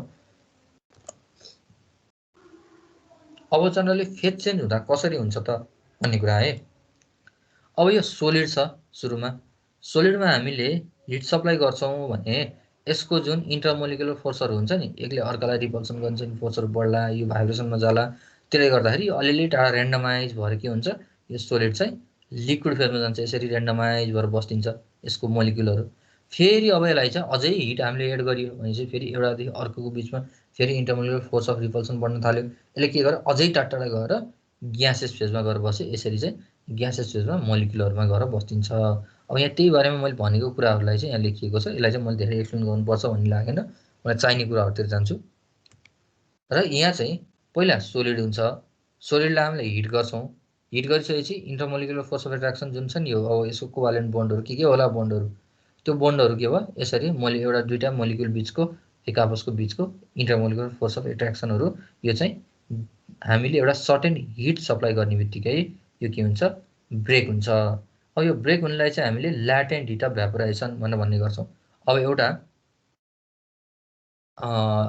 सोलिडदेखि लिक्विडमा जाने हुन्छ, अर्को लिक्विडदेखि भ्यापरमा कन्भर्ट हुने हुन्छ। यो चाहिँ ल्याटेन्ट हिट भन्ने हुन्छ। अब यसमा चाहिँ त्यही ल्याटेन्ट हिट अफ यो बराबर लिक्विफिकेसन बराबरको हामीले हिट एड गरियो भने के हुने भयो, सोलिडबाट यो बोन्ड ब्रेक भएर चाहिँ लिक्विडमा चेन्ज हुने। यसरी चाहिँ अनि ऱ्यान्डमाइज फर्ममा बस्ने भयो। फेरि हामीले यसलाई लिक्विड हुन्छ, लिक्विड भएपछि सर्टेन टेम्परेचर फेरि बढ्दै जाने भयो। र त्यसको फेरि यसको बोइलिङ पोइन्टमा पुगिसकेपछि हामीले फेरि के गर्छौँ, ल्याटेन्ट हिट अफ भ्यापोराइजेसन बराबरको हिट हामीले सप्लाई गरिसकेपछि दुईवटा बिचको बोन्ड अथवा चाहिँ यसको बिचको ग्याप चाहिँ फेरि के हुन्छ, इन्क्रिज हुन्छ। र फाइनल्ली यो चाहिँ ग्यास अथवा भ्यापरमा चेन्ज हुने हुन्छ। र हामीले यहाँ हिट गर्दाखेरि जनरली सोलिडदेखि लिक्विड हुनेमा सिधै हामीले ल्याटेन्ट हिट बराबरको हिट चाहिँ कहिले पनि सप्लाई गर्दैनौँ। पहिला के हुन्छ, सोलिड फेजमा छ भने जस्तो तिमीहरूले एजुम गर्दाखेरि सोलिड फेजबाट टेम्परेचर फेरि बढ्दै आउनु पऱ्यो नि त। जस्तो हामीले आइसलाई -70 डिग्री सेल्सियस भएको आइसलाई हामीले हिट गऱ्यो भने एकैचोटि वाटरमा चेन्ज हुने होइन नि त। त्यो गर्दै पहिला के हुन्छ, बढ्दै 0 डिग्रीसम्म आइपुग्छ।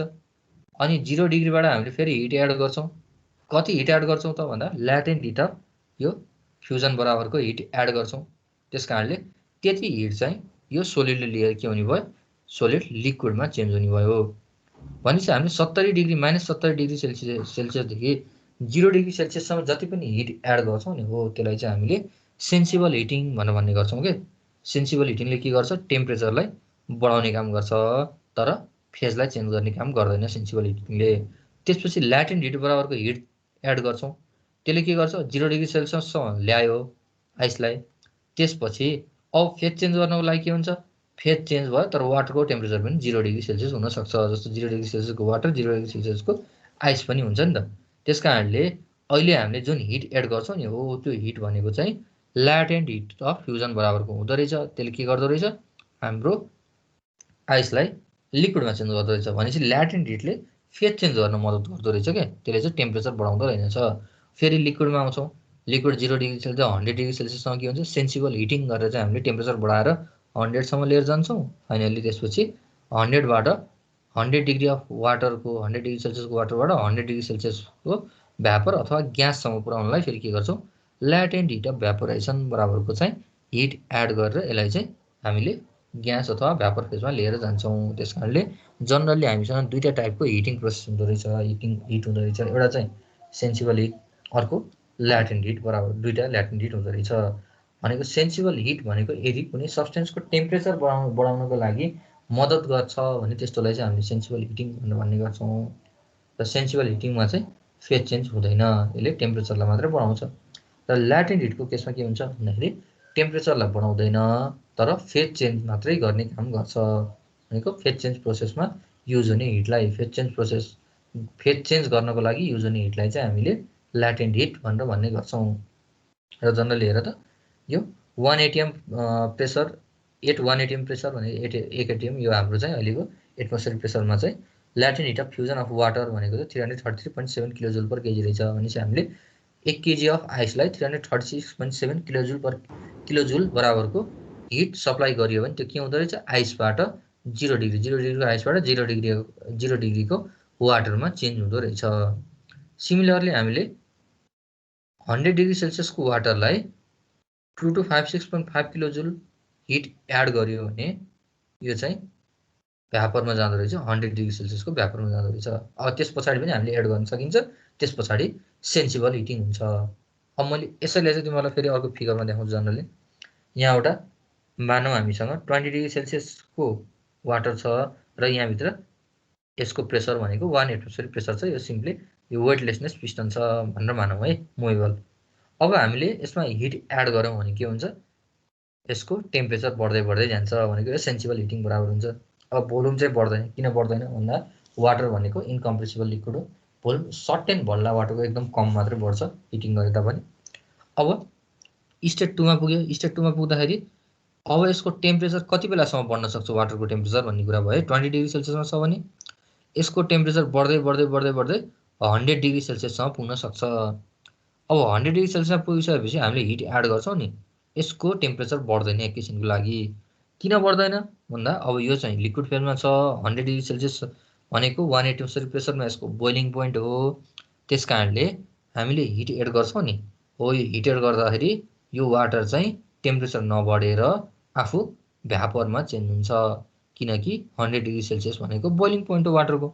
त्यस कारणले 100 डिग्री सेल्सियसमा भएको वाटर के हुने भयो अब यसको फेज चेन्ज भएर अब जति हामीले हिट एड गर्दै जान्छौँ त्यति के हुन्छ भ्यापरमा चेन्ज हुँदै जाने भयो। अब हेर त स्टेट 3मा के भयो सर्टेन टाइममा हेऱ्यो भने 100 डिग्री सेल्सियस के हुन्छ टोटल सिस्टम तर आधा पानी आधा ऊ होला सर्टेन पार्ट पानी सर्टेन पार्ट भ्यापर भएर बस्ने भयो।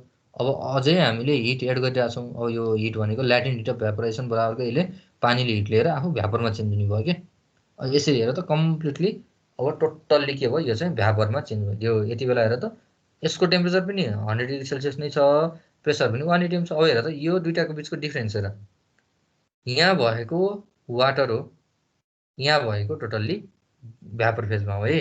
त्यस कारणले यो भनेको टोटल्ली वाटर भ्यापर हो। यसको टेम्परेचर एउटै भए तापनि यो चाहिँ टोटल्ली वाटर लिक्विड फेजमा छ। भनेपछि लिक्विड फेजलाई हामीले हिट गरेर यत्रो हिट दिएर के गर्यो यहाँ चाहिँ हामीले भ्यापर फेजमा ल्याइयो। यो चाहिँ हामीले जति पनि हिट एड गर्यो नि त्यो भनेको ल्याटेन्ट हिट अफ भ्यापोरेसन बराबरको हिट एड गरेको। अब यसको भ्यालु कति हुन्छ भन्ने कुरा अघि मैले देखाइसकेको छु। समथिङ 26 भन्छ नि 25 2256 2256 बराबरको हामीले यो 1 केजी अफ वाटर छ भनेर हामीले एज्युम गरियो भने 2256 बराबरको हामीले हिट एड गरिसकेपछि बल्ल यो स्टेटमा पुग्छौँ स्टेट 4 मा। त्यसपछि फेरि फर्दर हिट गरियो भने चाहिँ त्यो हिट भनेको सेन्सिबल हिटिङ बराबर हुन्छ। त्यति हुँदाखेरि भ्यापरको हिट चाहिँ टेम्परेचर चाहिँ बढ्दै बढ्दै जाने भयो, त्यसमा फेज चेन्ज हुने भएन जनरली। अब यो चाहिँ टेम्परेचर इक्वल 300 डिग्री सेल्सियससम्म पुग्दा बेरसम्म पनि यसको टेम्परेचर बढेको बढेको गर्ने भयो। जति हामीले हिट एड गर्छौँ यसको टेम्परेचर बढ्दै बढ्दै जान्छ भनेर भन्न खोजेको। अब यही कुरालाई चाहिँ मैले ग्राफमा देखाउन सक्छु है। यही कुरालाई मैले ग्राफमा देखाएँ भने जस्तो हेर त, पहिलो केसमा हामीसँग एउटा एटमोस्फेरिक टेम्परेचरमा भएको वाटर छ 20, 25, 30, 40 कति होला समथिङ त्यति छ अरे। त्यति भएकोमा हामीले के गर्यो, बाहिरबाट हिट एड गर्यो। यो चाहिँ फ्रिक्सनलेस पिस्टन हो है, वेटलेस र फ्रिक्सनलेस पिस्टन हो। त्यस कारणले यसले चाहिँ माथिबाट हामीलाई यहाँभित्र सिस्टममा भएको वाटरलाई अथवा भ्यापरलाई एस्केप भएर बाहिर जान मात्रै दिँदैन, अरू फोर्सहरू केही पनि लाउँदैन है। यसले फोर्सहरू केही पनि लागेको छैन। त्यस कारणले यो मजाले मुभ हुनसक्छ, माथि मुभ हुनसक्छ। यो चाहिँ एउटा सिम्पल वेटलेसनेस जस्तो बुझ है। कागजको ऊ राख्यो भने जति पनि भोल्युम बढ्यो माथि माथि आउँदै गर्छ नि, त्यस्तै हो भनेर एजुम गर। पहिला हामीले के गर्छौँ, एटमोस्फेरिक प्रेसरमा 1 एटिएम र 1 एटिएम है, यो चाहिँ हामीले 1 एटिएममा हेरिरहेको छौँ। 1 एटिएममा एटमोस्फेरिक टेम्परेचरबाट हामीले वाटरलाई हिट गरियो भने के हुन्छ, टेम्परेचर बढ्दै बढ्दै जान्छ। कति बेलासम्म बढ्छ, यो बी भन्ने पोइन्ट भनेको जबसम्म 100 डिग्री सेल्सियसमा पुग्दैन तबसम्म टेम्परेचर बढ्दै बढ्दै जान्छ। र के हुन्छ, भोल्युममा आएर त धेरै यो ड्रास्टिकल्ली चेन्ज चाहिँ हुँदैन, एकदम हल्का मात्रै बढेको हुन्छ है। किन भन्दा वाटरलाई हामीले इन्कम्प्रेसिबल लिक्विड भनेर भनेको हुन्छ। अब यो भनेको 100 डिग्री सेल्सियसको वाटरमा पुग्यो। अब यो 100 डिग्री सेल्सियसको वाटरमा पुगिसकेपछि हामीले यसमा जति पनि हिट एड गर्छौँ नि, फर्दर समथिङ हिट एड गऱ्यो भने के हुन्छ, टेम्परेचर 100 नै रहन्छ तर यसको भोल्युम बढ्छ। अब भोल्युम कसरी बढ्यो भन्ने कुरा आउँछ। यो त अहिले लिक्विडमा छ, यो अब भ्यापरमा चेन्ज हुन्छ नि त। 100 डिग्री सेल्सियसमै हामीले अब हिट एड गऱ्यो भने या बी भन्ने पोइन्टमा पुगेपछि ल्याटेन्ट हिट अफ भ्यापोरेसन बराबरको हिट लिएर यसले के हुन्छ, फेज चेन्ज गर्छ। त्यस कारणले यहाँ हामीले जति पनि हिट एड गर्छौँ नि, सम पार्ट अफ वाटरमा होला, सम पार्ट अफ भ्यापरमा चेन्ज हुने हो। त्यस कारणले अब हेर त, यहाँबाट बी भन्ने पोइन्टदेखि जति हिट एड गरे तापनि टेम्परेचर चाहिँ कन्स्ट्यान्ट नै रहने भयो, यो भोल्युम चाहिँ बढ्दै बढ्दै जाने भयो। भोल्युम किन बढ्ने भयो भन्दाखेरि लिक्विड फेजमा भएको वाटर चाहिँ अब भ्यापर फेजमा जाँदै हुने भयो नि त। भ्यापर फेजमा जाँदै गर्दाखेरि भोल्युम बढ्दै बढ्दै जाने भयो। कति बेलासम्म बढ्ने भयो त, यो भोल्युम बढेको बढेको गर्ने भयो त टेम्परेचर कन्स्ट्यान्टमा रहेर, भनेको जबसम्म यहाँभित्र भएको वाटर छ नि कम्प्लिटली भ्यापरमा चेन्ज हुँदैन, कम्प्लिटली यहाँभित्र भएको लिक्विड कम्प्लिटली ग्यास फेजमा चेन्ज हुँदैन, तबसम्म के हुने भयो, भोल्युम मात्रै बढ्ने भयो, टेम्परेचर कन्स्ट्यान्ट रहने भयो। भनेको त्यो चाहिँ यसरी देखाउन सक्यो नि त, यसरी देखाउन सक्यो। यहाँ भनेको एदेखि बीसम्म चाहिँ कम्प्लिटली लिक्विड फेजमा मात्रै गयो, बी भनेको 100 डिग्री सेल्सियसमा पुग्यो वाटर, त्यसपछि वाटरको टेम्परेचर कन्स्ट्यान्ट रहेर भनेको 100 डिग्री सेल्सियसमै भएर भोल्युम बढ्दै बढ्दै जाने भयो। अब कति बेलासम्म बढ्ने भयो त, अन्त यो पोइन्ट छ नि, हो यो पोइन्ट भनेको चाहिँ कम्प्लिटली लिक्विड जति सबै भ्यापरमा चेन्ज भएको पोइन्ट चाहिँ हो यो सी पोइन्ट हो। अब यसलाई हामीले स्याचुरेटेड भ्यापर भनेर पनि भन्न सक्छौँ है। जस्तो कि बी भन्ने पोइन्टमा सबै लिक्विड मात्रै छ। अब यसमा फर्दर हामीले थोरै पनि हिट गरियो भने के हुन्छ, यो भ्यापरमा चेन्ज हुन्छ। त्यस कारणले बी भन्ने पोइन्टलाई हामीले स्याचुरेटेड लिक्विड भनेर पनि भन्ने गर्छौँ क्या। कम्प्लिटली लिक्विड मात्रै छ, कम्प्लिट लिक्विड मात्रै छ। योभन्दा तलकोलाई स्याचुरेटेड भन्दैनौँ है, यो एकछिनमा आउँछु म। यो बी भन्ने पोइन्टमा भएकोलाई चाहिँ 100 डिग्री सेल्सियसमा छ भने त्यस्तोलाई चाहिँ हामीले 1 एटिएम र 100 डिग्री सेल्सियसमा भएकोलाई भनेको कम्प्लिटली यो लिक्विड फेजमा छ।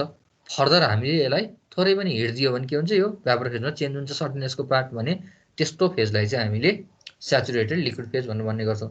त्यसपछि यसमा हिट थप्दै जाँदाखेरि के हुन्छ, यसको फेज चेन्ज हुँदै हुँदै गयो, त्यस कारणले टेम्परेचर कन्स्ट्यान्ट भएर भोल्युम बढ्दै बढ्दै गयो र फाइनल्ली सी भन्ने पोइन्टमा पुग्यो। यो सी भन्ने पोइन्टमा के हुन्छ, सबै वाटर जति भ्यापरमा चेन्ज हुन्छ।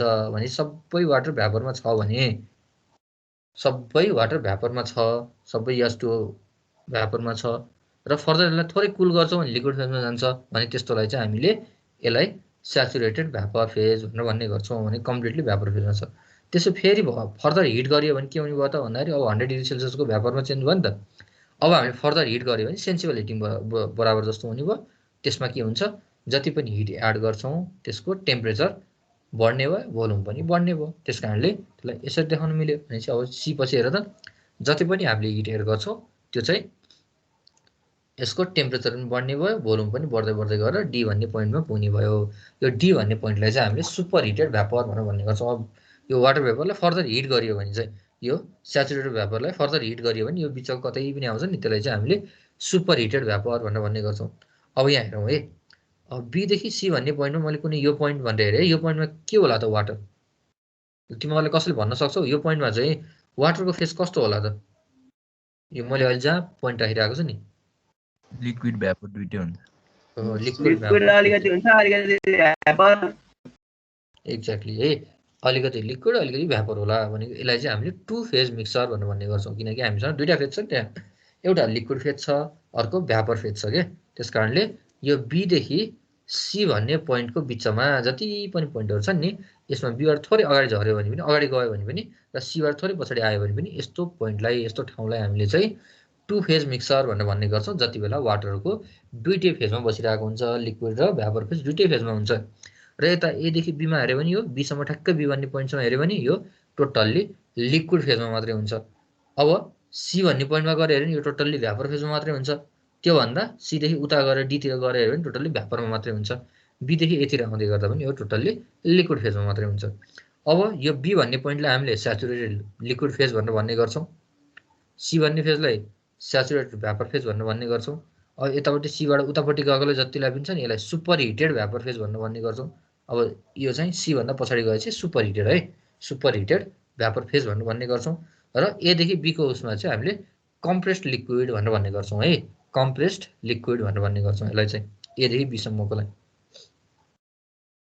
अब मैले त अहिले के गरेको छु, 1 एटिएममा यो बनाएको नि त, 1 एटिएममा हुँदाखेरि वाटरको अहिले 100 डिग्रीमा बोइल हुन्छ। अब मैले यसको जुन एटमोस्फेरिक प्रेसर छ नि, मैले यसलाई बढाएर 2, 3, 4 जति पनि राख्न सक्छु नि त। अब मैले एटमोस्फेरिक प्रेसर बढाइदियो भने के हुन्छ, वाटरको बोइलिङ पोइन्ट चेन्ज हुन्छ, वाटरको बोइलिङ पोइन्ट चेन्ज भएर बढ्छ। प्रेसर बढ्यो भने, एटमोस्फेरिक प्रेसर बढ्यो भने वाटरको बोइलिङ पोइन्ट बढ्छ है, वाटरको बोइलिङ पोइन्ट बढ्छ। अब त्यो तिमीहरूलाई चाहिँ उसको लागि मैले कुकरको बताएँ नि त, कुकरभित्र हामीले पानीलाई बोइल गरियो भने त्यसको टेम्परेचर चाहिँ 100 डिग्री सेल्सियसभन्दा बढी पुग्छ कि भित्रपट्टि। त्यस कारणले प्रेसर बढ्यो भने बोइलिङ पोइन्ट बढ्छ। अब हामीले यदि यसलाई चाहिँ 5 एटमोस्फेरिक प्रेसरमा वाटरलाई बोइल गर्नतिर लाग्यो भने, एटमोस्फेरिक प्रेसर बढाइयो 5 एटिएम राख्यो भने, अथवा कुनै सिस्टमभित्रको प्रेसर बढाएर 5 एटिएम राख्यो भने त्यति बेला के होला त, यसको जुन बोइलिङ हुने टेम्परेचर छ नि त्यो त 100 भन्दा माथि पुग्ला, 100 भन्दा बढ्छ नि त। यता कुनै होला 110 होला अरे मानौँ। अब 110 तिर गऱ्यो भने हेरौँ त, यो बी भन्ने पोइन्ट यता मैले कतै यो कर्सर राखिरहेको छु नि त्यतातिर होला। त्यसपछि के हुन्छ, यो 110 तिर पुगिसकेपछि यो यसको बोइलिङ पोइन्ट आउला, त्यसलाई हामीले स्याचुरेटेड लिक्विड फेज भनेर भन्यो यो ठाउँमा पुगेकोलाई। त्यसपछि जति पनि हिटेड गर्छौँ के हुन्छ, यो यसको टेम्परेचर जतिको तति रहन्छ, भोल्युम बढ्दै बढ्दै जान्छ, यो समथिङ भोल्युम बढ्दै बढ्दै जाला, र यता फेरि यो अर्को सी ड्यास भन्ने पोइन्टमा पुग्ला। त्यो पोइन्टमा पुगिसकेपछि फेरि के भयो, त्यो स्याचुरेटेड भ्यापर फेजमा पुग्यो, फेरि यसको टेम्परेचर दुवै बढ्दै बढ्दै जान्छ। भनेपछि ठ्याक्कै यही फिगर छ नि, यही कर्भहरू आइरहेको छ नि, यसकै माथि ओभरल्याप, यसकै माथि ठ्याक्कै माथि अर्को माथि प्रेसर जति बढ्दै गयो नि, यसको माथि माथि माथि माथि यस्तै यस्तै कर्भ आउँदो रहेछ क्या। त्यसलाई मैले यसरी देखाउँछु ल हेर त। यदि हामीले 5 एटिएममा गएर हेऱ्यो भने यही हेर त फिगर यस्तै आउँछ। अब यो ए भन्ने पोजिसनभन्दा थोरै लेफ्टमा लिएको, किन भन्दाखेरि हाई प्रेसर बढ्यो भने त वाटर थोरै कम्प्रेस होला नि त, भनेर एकदम न्यून, एकदम मिनिमम मात्र कम्प्रेस हुन्छ। त्यस कारणले यो भन्ने पोइन्टबाट थोरै देखिनको लागि मात्रै, यो लाइन देखाउनको लागि मात्रै थोरै लेफ्टतिर गएर बनाइएको छ। त्यही भएर प्याटर्न सिमिलर भयो। जति पनि हामीले हिट एड गर्छौँ थोरै मात्र स्लाइटली यसको भोल्युम बढ्ने भयो। यो पोइन्टमा पुग्छ, यो कुनै एउटा बी ड्यास भन्ने पोइन्टमा पुग्ला। यो यसको हेर त टेम्परेचर यो बीको यो तल्लो 1 एटिएमको भन्दा यसको अलि माथि जाने भयो नि त, भनेको यसको बोइलिङ पोइन्ट बढ्यो। यहाँ गइसकेपछि बल्ल वाटर बोइल हुन सुरु गर्यो, भनेको फेज चेन्ज हुन सुरु गर्यो, यसरी आयो, यहाँसम्म आयो। अब हेर त यो पोइन्ट र यो पोइन्टमा यो C1 भन्ने पोइन्ट चाहिँ अलि सानो छ है। यो हेर त BC भन्ने लाइन छ नि, यो चाहिँ घट्दै घट्दै गएको छ। किन घट्छ त भन्दाखेरि यो बिचको भाग भनेको त हाम्रो टु फेज मिक्सरको पार्ट हो नि त। लिक्विड मात्रै भएको भए चाहिँ यो कम्प्रेसन हुन्न थियो, तर ग्यास त के हुन्छ, हाई प्रेसरमा हुँदा त कम्प्रेसन भएर बस्दिन्छ नि त। त्यस कारणले बीदेखि सीसम्मको भोल्युम चाहिँ घट्ने भयो क्या। टोटल भोल्युम त बढ्यो, तर टोटल्ली 1 एटिएममा जति भोल्युम बढ्थ्यो नि, 2 एटिएममा त्योभन्दा अलिकति कम भोल्युम बढ्यो, 3 भन्नेमा अलिकति कम बढ्यो, किनकि प्रेसर जति बढ्दै गयो भोल्युम त्यति कम कम मात्र बढ्दो रहेछ कि।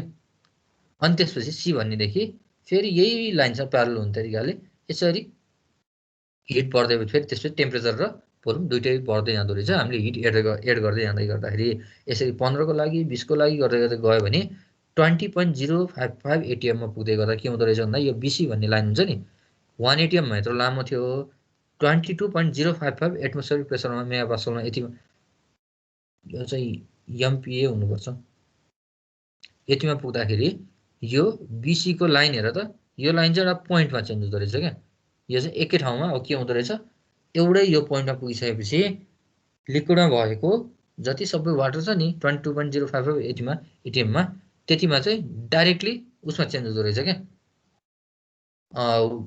भ्यापरमा चेन्ज हुँदो रहेछ 22.055 एटमोस्फेरिक प्रेसरमा हुँदाखेरि यो सर्टेन एउटा टेम्परेचर 393 टेम्परेचर हुन्छ त्यतिमा चाहिँ वाटर बोइल हुन्छ त्यतिमा पुग्दाखेरि 393 मा अब त्यसो 394 पुग्नै पर्दो रहेछ 393 मै के हुँदो रहेछ भ्यापरमा चेन्ज हुँदो रहेछ यति बेलामा के गर्दो रहेछ त भन्दाखेरि स्याचुरेटेड लिक्विड र स्याचुरेटेड भ्यापरले एउटै खालको प्रपर्टी देखाउँदो रहेछ त्यसको टेम्परेचर पनि एउटै छ भोल्युम पनि एउटै हुन्छ इन्थाल्पी पनि एउटै हुन्छ सबै जुन थर्मोडाइनामिक प्रपर्टीहरु छ नि त हो यो ठाउँमा चाहिँ सबै थर्मोडाइनामिक प्रपर्टीहरु एउटै देखाउँदो रहेछ एउटै हुँदो रहेछ के यो तल्लो फेजमा गर्ने B र C भन्नेको प्रपर्टी फरक फरक हुन्छ हेर त भोल्युम चेन्ज भएको छ नि टेम्परेचर सेम भए तापनि B भन्ने पोइन्टको र C भन्ने पोइन्टको मा C भन्ने पोइन्टको भोल्युम बढी छ अब यो हेर त यहाँ आइपुग्दै गर्दा त यो B र C को भोल्युम बराबर भयो टेम्परेचर पनि बराबरै छ यसरी चाहिँ यो पोइन्टमा सबै अरु पनि थर्मोडाइनामिक प्रपर्टीहरु हुन्छ नि हो त्यो प्रपर्टीहरु उस्तै हुँदो रहेछ भनेको बिहेभियरहरु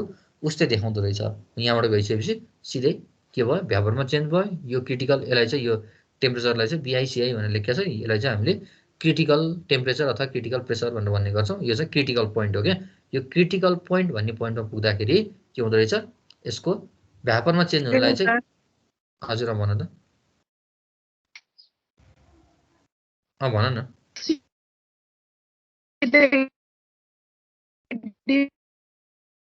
तिम्रो साउन्ड अलि क्लियर भएन मेरो हजुर फेरि भन त मेरो साउन्ड अलि क्लियर आएन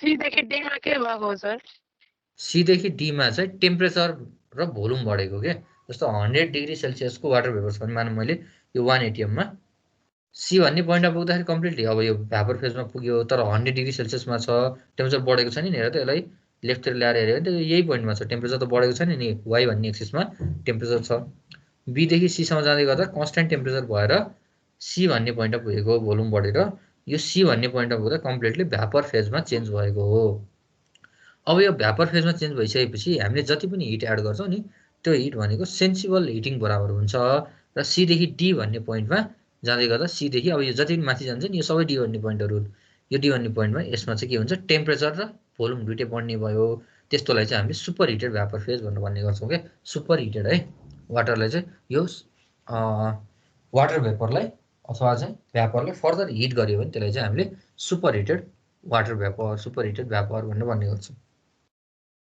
त्यसकारणले यो डी भन्ने पोइन्ट भनेको सुपर हिटेड भ्यापर फेज हो यो डी भन्ने पनि यहाँ पनि हुन सक्छ है यसरी यहाँ सानो पनि हुन सक्छ यो चाहिँ कन्डिसन अनुसार कति माथि जाने कति हिटिङ गर्ने त्यो अनुसार हुन्छ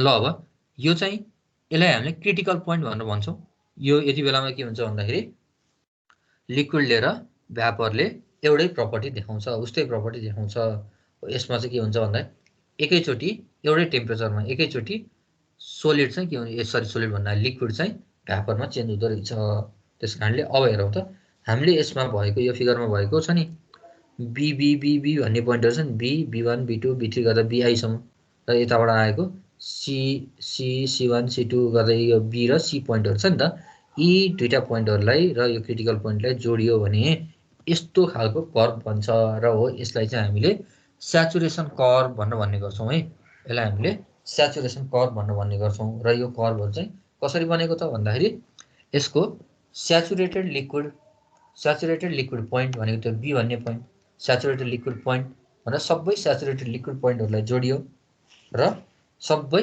स्याचुरेटेड भ्यापर फेजलाई जोडियो भने चाहिँ यस्तो खालको लाइन बन्छ र सबै स्याचुरेटेड लिक्विड पोइन्टहरुलाई जोडेर बनेको लाइनलाई चाहिँ हामीले स्याचुरेटेड लिक्विड लाइन भनेर भन्ने गर्छौं योबाट सुरु भएको थियो भने जुन B भन्ने पोइन्ट छ नि त्यो स्याचुरेटेड लिक्विड पोइन्ट त्यसलाई हामीले जोड्दै गइयो भने जुन लाइन बन्छ हो त्यही लाइनलाई चाहिँ हामीले स्याचुरेटेड लिक्विड लाइन भनेर भन्ने गर्छौँ। र यसरी क्रिटिकल पोइन्ट भयो यहाँबाट फेरि हामीले स्याचुरेटेड भ्यापर पोइन्ट छ नि त्यो सी भन्ने पोइन्टहरूलाई हामीले जोड्दै गयो भने चाहिँ जुन लाइन बन्छ त्यसलाई चाहिँ हामीले स्याचुरेटेड भ्यापर लाइन भनेर भन्ने गर्छौँ है। अब यो ख्याल गर त हामीले अघि बनाउँदाखेरि यो लाइनमा बनेको पोइन्टलाई हामीले के भन्थ्यौँ यो टु फेज मिक्सर हो भनेर भन्ने गर्छौँ नि।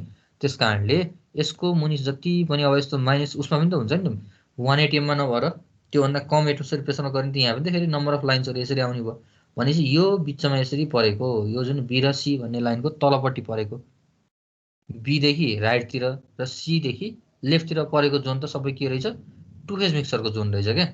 भनेपछि स्याचुरेटेड लिक्विड लाइन र स्याचुरेटेड भ्यापर लाइनको बिचमा परेको जोन सबै के रहेछ टु फेज मिक्सर जोन रहेछ, टु फेज मिक्सर रिजन रहेछ। अनि त्यसपछि हेर त यो लाइन भन्दा स्याचुरेटेड लिक्विड लाइन भन्दा लेफ्टतिर गएको जोन चाहिँ कम्प्रेस्ड अथवा सफ्ट कुल्ड लिक्विड रिजन रहेछ, कम्प्रेस्ड अथवा सफ्ट कुल्ड लिक्विड रिजन रहेछ। र यसरी सुपर हिटेड अथवा स्याचुरेटेड भ्यापर लाइन भन्दा राइटतिरको भाग र यतातिरको भाग छ नि हो यतातिरको भाग चाहिँ के रहेछ सुपर हिटेड भ्यापर रिजन रहेछ। अब तिमीहरूलाई यो स्याचुरेसन कप दिएर यो पोइन्ट के हो भनेर सोध्यो भने यो तिमीहरूले सिधै भन्न सक्नु पर्यो कि यो भनेको टु फेज रिजन रहेछ। टु फेज रिजनमा के हुन्छ वाटर चाहिँ टु फेज मिक्सरमा हुन्छ। अब यति बेलामा चाहिँ वाटर कस्तो फेजमा छ भनेर सोध्यो भने चाहिँ यो टु फेज मिक्सरमा छ भनेर भन्न सक्नु पर्यो कि तिमीहरूले। यहाँ राखिदियो अरे यहाँ राखिदियो भने अहिले चाहिँ वाटर कुन चाहिँ फेजमा छ भनेर भन्यो भने यो चाहिँ कम्प्रेस्ड लिक्विड अथवा सफ्ट लिक्विड रेन्जमा रहेछ, सफ्ट लिक्विड रिजनमा रहेछ भनेर भन्नु पर्यो। यता लयो भने यो चाहिँ स्याचुरेटेड यो सुपर हिटेड भ्यापर रिजनमा रहेछ भनेको यो सुपर हिटेड भ्यापर फेजमा रहेछ भनेर तिमीहरूले भन्न सक्नु पर्यो है। अब भनिसकेपछि तिमीहरूलाई यो चाहिँ तिमीहरूको 4 मार्क्सको क्वेसन हो यति बनाउने। Two phase liquid and vapour system भनेर आयो भने अब यसमा चाहिँ तिमीहरूले यो पिस्टन सिलिन्डर एसेम्बली बनाउने अनि let us consider a piston cylinder arrangement having frictionless and massless piston. अनि त्यसपछि बाहिरबाट हामीले हिट सप्लाई गर्छौँ। अब सुरुमा चाहिँ 180 मा छ भनेर मानौँ भनेर चाहिँ 1 एटमोस्फियर प्रेसरको लागि यी सबै कुराहरू छ नि सबै कुराहरू यो भागहरू सबै यो प्रत्येक लाइन टु लाइन एक्सप्लेन गर्ने। अनि त्यसपछि कन्सिडरिङ डिफ्रेन्ट प्रेसर जस्तो 1 को लागि भयो 5 को लागि भयो 10 को लागि गर्दाखेरि हाम्रो यस्तो खालको कर्भ आउँछ भनेर सिधै कर्भ बनाइदिने। अनि यसको हामीले स्याचुरेटेड भ्यापर पोइन्ट र स्याचुरेटेड लिक्विड पोइन्टहरूलाई जोड्यो भने यस्तो खालको कर्भ आउँछ र यो चाहिँ हाम्रो स्याचुरेसन कर्भ हो भनेर चाहिँ यसको रिजनहरू देखाउने। यति गऱ्यो भने तिमीहरूको 4 मार्क्समा यो जनरल्ली म्याक्सिमम आइरहने क्वेसन मध्ये एउटा यो क्वेसन हो है यो च्याप्टरबाट म्याक्सिमम आइरहने। कहिले 2 मार्क्सको यति मात्रै आउँछ 2 मार्क्समा यति कुराहरू चाहिँ सबै पोइन्टहरू देखिने तरिकाले लेख भनेर आउँछ। कहिले 2 मार्क्समा यो फिगर बनाउने क्रिटिकल पोइन्ट यो स्याचुरेटेड भ्यापर लाइन यो भनेर सुपर हिटेड भ्यापर रिजन यो रिजनहरू यो भनेर चाहिँ लेख्नको लागि मात्र 2 मार्क्सको आउँछ कहिले है यो। अनि टेल क्वेसन अर्को आइदिरहेको हुन्छ। हजुर अनि यो एक्सप्लेन गर्नुपर्छ सब पोइन्ट 4 मार्क्सको आयो भने एक्सप्लेन गर्नुपर्छ 2 मार्क्सको आयो भने एक्सप्लेन गर्नु पर्दैन।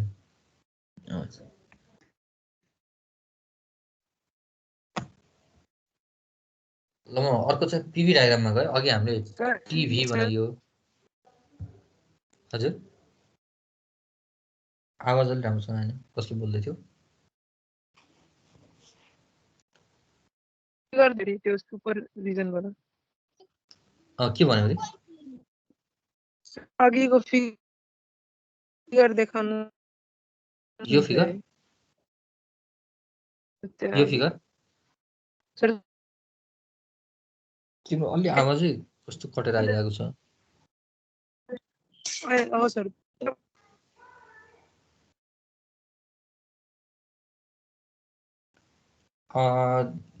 क्वेसन यसरी गर्दा अप्ठ्यारो भयो नि मेसेजमा लेख्दा पनि हुन्छ। तिम्रो आवाज के पर्छ किनभने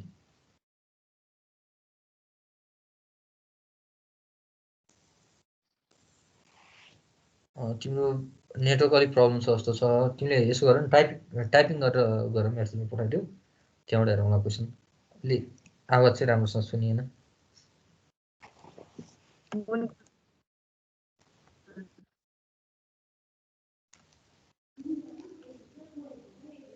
ल अब सिमिलर कुरा छ हामीले चाहिँ यसमा अघि हामीले प्रेसरलाई कन्स्ट्यान्ट राखेका थियौँ। प्रेसरलाई 180 मा राखेर हामीले वाटरको बोइलिङ पोइन्टहरू हेरेका थियौँ, त्यसले गर्दाखेरि हाम्रो एउटा कर्भ आएको थियो।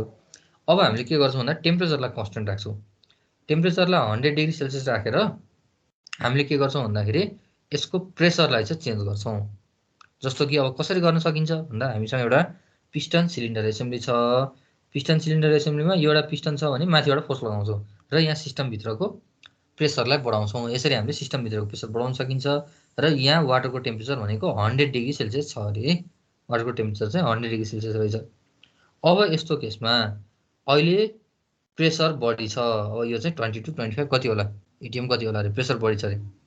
त्यति बेला के हुने भयो त, यो सिस्टमको यहाँभित्रको वाटर छ नि 100 डिग्री सेल्सियसमा हुन्छ, तर के हुन्छ यो कम्प्रेस्ड लिक्विड फेजमा हुन्छ, किनकि हाई एटमोस्फेरिक प्रेसरमा वाटरको बोइलिङ पोइन्ट बढ्छ।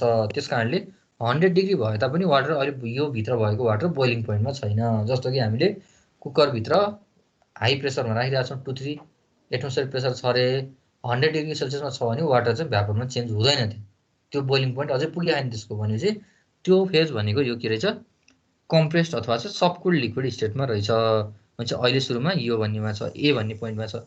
अब हामीले जति माथिको यो फोर्स छ नि यसलाई चाहिँ एउटा लेयर गर्दै हामीले चाहिँ थोरै थोरै गर्दै इन्फाइनेटसिमल तरिकाले एकदम कम गर्दै चाहिँ फोर्सलाई घटाउँदै गयो अरे।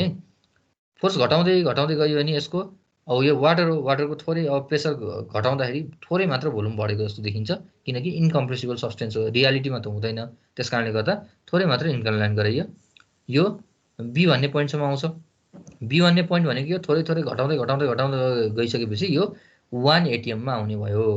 1 एटिएममा आइसकेपछि के भयो त भन्दाखेरि अब 1 एटिएम 100 डिग्री सेल्सियस छ भनेपछि अब त बोइलिङ पोइन्टमा आयो नि त। भनेपछि अब यो स्याचुरेटेड लिक्विड स्टेटमा आयो। अब हामीले के गर्छौँ भन्दाखेरि बाहिरबाट एउटा हिट सप्लाई गरिदिन्छौँ। जति हिट सप्लाई गरे पनि के हुन्छ, यसको टेम्परेचर पनि बढ्दैन, प्रेसर कन्स्ट्यान्ट नै राखेर 1 एटिएम नै राखेर हिट सप्लाई गर्छौँ भने यो के भयो, सी भन्ने पोइन्टसम्म त्यति बेलामा के हो, भ्यापर यसको यो चाहिँ फेज चेन्ज भएर भ्यापरमा आइपुग्यो। कम्प्लिटली भ्यापर फेजमा आयो भने अझै हामीले फोर्स घटाउँदै जान्छौँ भने यसको यो रिजनको प्रेसर घट्यो। प्रेसर घट्दै जान्छ भने जति पनि प्रेसर घट्छ त्यसपछि यसको टेम्परेचर यसको प्रेसर घट्दै जाँदाखेरि भोल्युम बढ्दै गयो, किनकि यो भ्यापर फेजमा आइसकेको छ नि त। त्यही भएर जति पनि यसको प्रेसर घटाउँछौँ नि हामी माथि, त्यति यो तलपट्टिको S2 भ्यापर फेजमा भएको छ। त्यसले गर्दा यो पिस्टनलाई माथि ठेल्न सुरु गर्छ। त्यसले गर्दा भोल्युम बढ्दै जाने भयो र प्रेसर चाहिँ घट्दै जाने भयो। अब यो केसमा चाहिँ तिमीहरूले हिट एड गरेको भन्ने कुरा कन्फ्युजन भयो भने 100 डिग्री सेल्सियसमा आइसकेपछि वाटर बोइल हुन्छ। त्यस कारणले गर्दाखेरि यो के भयो, भ्यापरमा चेन्ज भयो। यसले गर्दाखेरि भोल्युम बढ्यो भनेर लेख्दा पनि हुन्छ है यसरी। त्यो के हो, अघि तलबाट माथि आएको थियो, अहिले चाहिँ हामी प्रेसर घटाउँदै जाँदा माथिबाट तल भएको आउने भयो। अब यसरी चाहिँ मैले 100 डिग्री सेल्सियसमा नगएर अहिले चाहिँ हामीले टेम्परेचर कन्स्टेन्ट मानेको छौँ 100 डिग्री सेल्सियस। अब मैले 100 डिग्री सेल्सियस नगरेर 150 भनेर मानेर, 200 भनेर मानेर, 300 भनेर मानेर भने के हुन्छ, यसको बोइलिङ पोइन्ट हुने पोइन्ट त यहाँ अलिकति माथि आइपुग्छ नि त। अब के भयो त, प्रेसर घटाउँदै आयो, तलपट्टि आउँछ। 200 डिग्री सेल्सियसमा यसरी आएर फेरि यहाँ तलपट्टि आउने भयो भने यही कुराको ठ्याक्कै माथिपट्टि ओभरल्याप भएर आउने हो कि यस्तो आउने भयो। र हो यो पोइन्टलाई चाहिँ हामीले क्रिटिकल पोइन्ट भनेर भन्ने गर्छौँ। हो यो पोइन्टमा के हुन्छ, डाइरेक्टली यो लिक्विड वाटरबाट कम्प्लिटली स्याचुरेटेड लिक्विडमा आइसकेपछि कम्प्लिटली यो स्याचुरेटेड वाटर भ्यापरमा अथवा स्याचुरेटेड भ्यापरमा चेन्ज हुन्छ। र फेरि पनि हामीले के गर्छौँ, स्याचुरेटेड लिक्विड पोइन्टलाई र स्याचुरेटेड भ्यापर पोइन्टलाई हामीले जोडियो भने आउनुपर्ने ग्राफ भनेको एउटै आउँछ। अब तिमीहरूले एक्सप्लेन गर्नुपर्ने कुराहरू यही हो। यो दुईवटा तिमीहरूको एउटा चाहिँ saturation curve on PV diagram भनेर आउनसक्छ, यसमा T इज कन्स्टेन्ट भएर। अर्को saturation curve on TV diagram भनेर चाहिँ यो दुईवटा हो तिमीहरूलाई। यो जनरली 4 मार्क्समा आउने क्वेसनहरू, यसमा जनरली 4 मार्क्समा आउने क्वेसन यही दुईवटा हो है। ठ्याक्कै यही दुईवटालाई एक्सप्लेन गरेर लेख्यो भने यसमा 4 मार्क्सको। अनि यसको जोनहरू छ नि, जोनहरूलाई चाहिँ लेख्न जान्नु पर्यो। यति गऱ्यो भने तिमीहरूको 4 मार्क्सको क्वेसन यही नै हो। अब यसपछि यसको सर पिभी डायग्राममा चाहिँ हामीले पिस्टन माथि सार्दै जानुपर्छ है, प्रेसर पिस्टनलाई माथि सार्दै जाने भनेको फोर्स घटाउँदै गयो भने पिस्टन माथि सर्दै जान्छ नि त, किनभने तलको वाटरले अथवा त्यो जुन भ्यापरमा चेन्ज हुन्छ नि हो त्यसले चाहिँ माथि त्यसलाई पुस गर्न सक्ने स्थिति हुन्छ प्रेसर घटाउँदै गएपछि। त्यो भएर एकचोटिमा चाहिँ हामीले टिभी डायग्राममा चाहिँ प्रेसरलाई कन्स्टेन्ट राखेर टेम्परेचरलाई बढाउँदै जाने हो। पिभी डायग्राममा चाहिँ टेम्परेचरलाई कन्स्टेन्ट राखेर प्रेसरलाई घटाउँदै जाने हो। बुझ्यो है यो भन्न खोजेको एउटामा चाहिँ टेम्परेचरलाई कन्स्टेन्ट राख्छौँ अर्कोलाई चाहिँ प्रेसरलाई कन्स्टेन्ट राख्छौँ दुईटा फरक छ त्यो नै टिभी र अथवा चाहिँ पिभी कुन चाहिँ डायग्राम हुन्छ त्यही चाहिँ बनाउनु पर्थ्यो मैले है अनि तलपट्टि फाइनल्ली आउने भनेको पिभी र टिभीमा दुईटैमा यो स्याचुरेसन कर्भ एउटै आउँछ है फरक आउँदैन एउटै नै आउँछ स्याचुरेसन कर्भ आजलाई यति नै गरौँ है त यो यसपछि थोरै डेफिनेसनहरू छ म तिमीहरूलाई यो हालिदिन्छु एकचोटि सर हेरेर हेर्नुलाई नेक्स्ट क्लासमा म यसको एक्सप्लेन पनि गरिहाल्छु त्यो प्रब्लम भएन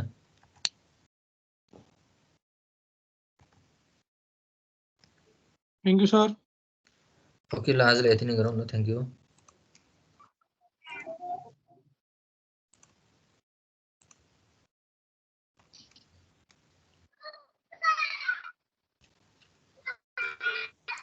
ल सबैलाई भयो भाइ हजुर बाई बाई अनि तिमीहरूको भोलि क्लास चाहिँ मैले अहिले सेड्युल गर्छु एकछिनमा तिमीहरूको भोलि 11:55 देखि पनि क्लास छ है छ सर ल म भोलिको सेड्युल गरिदिन्छु अहिले सर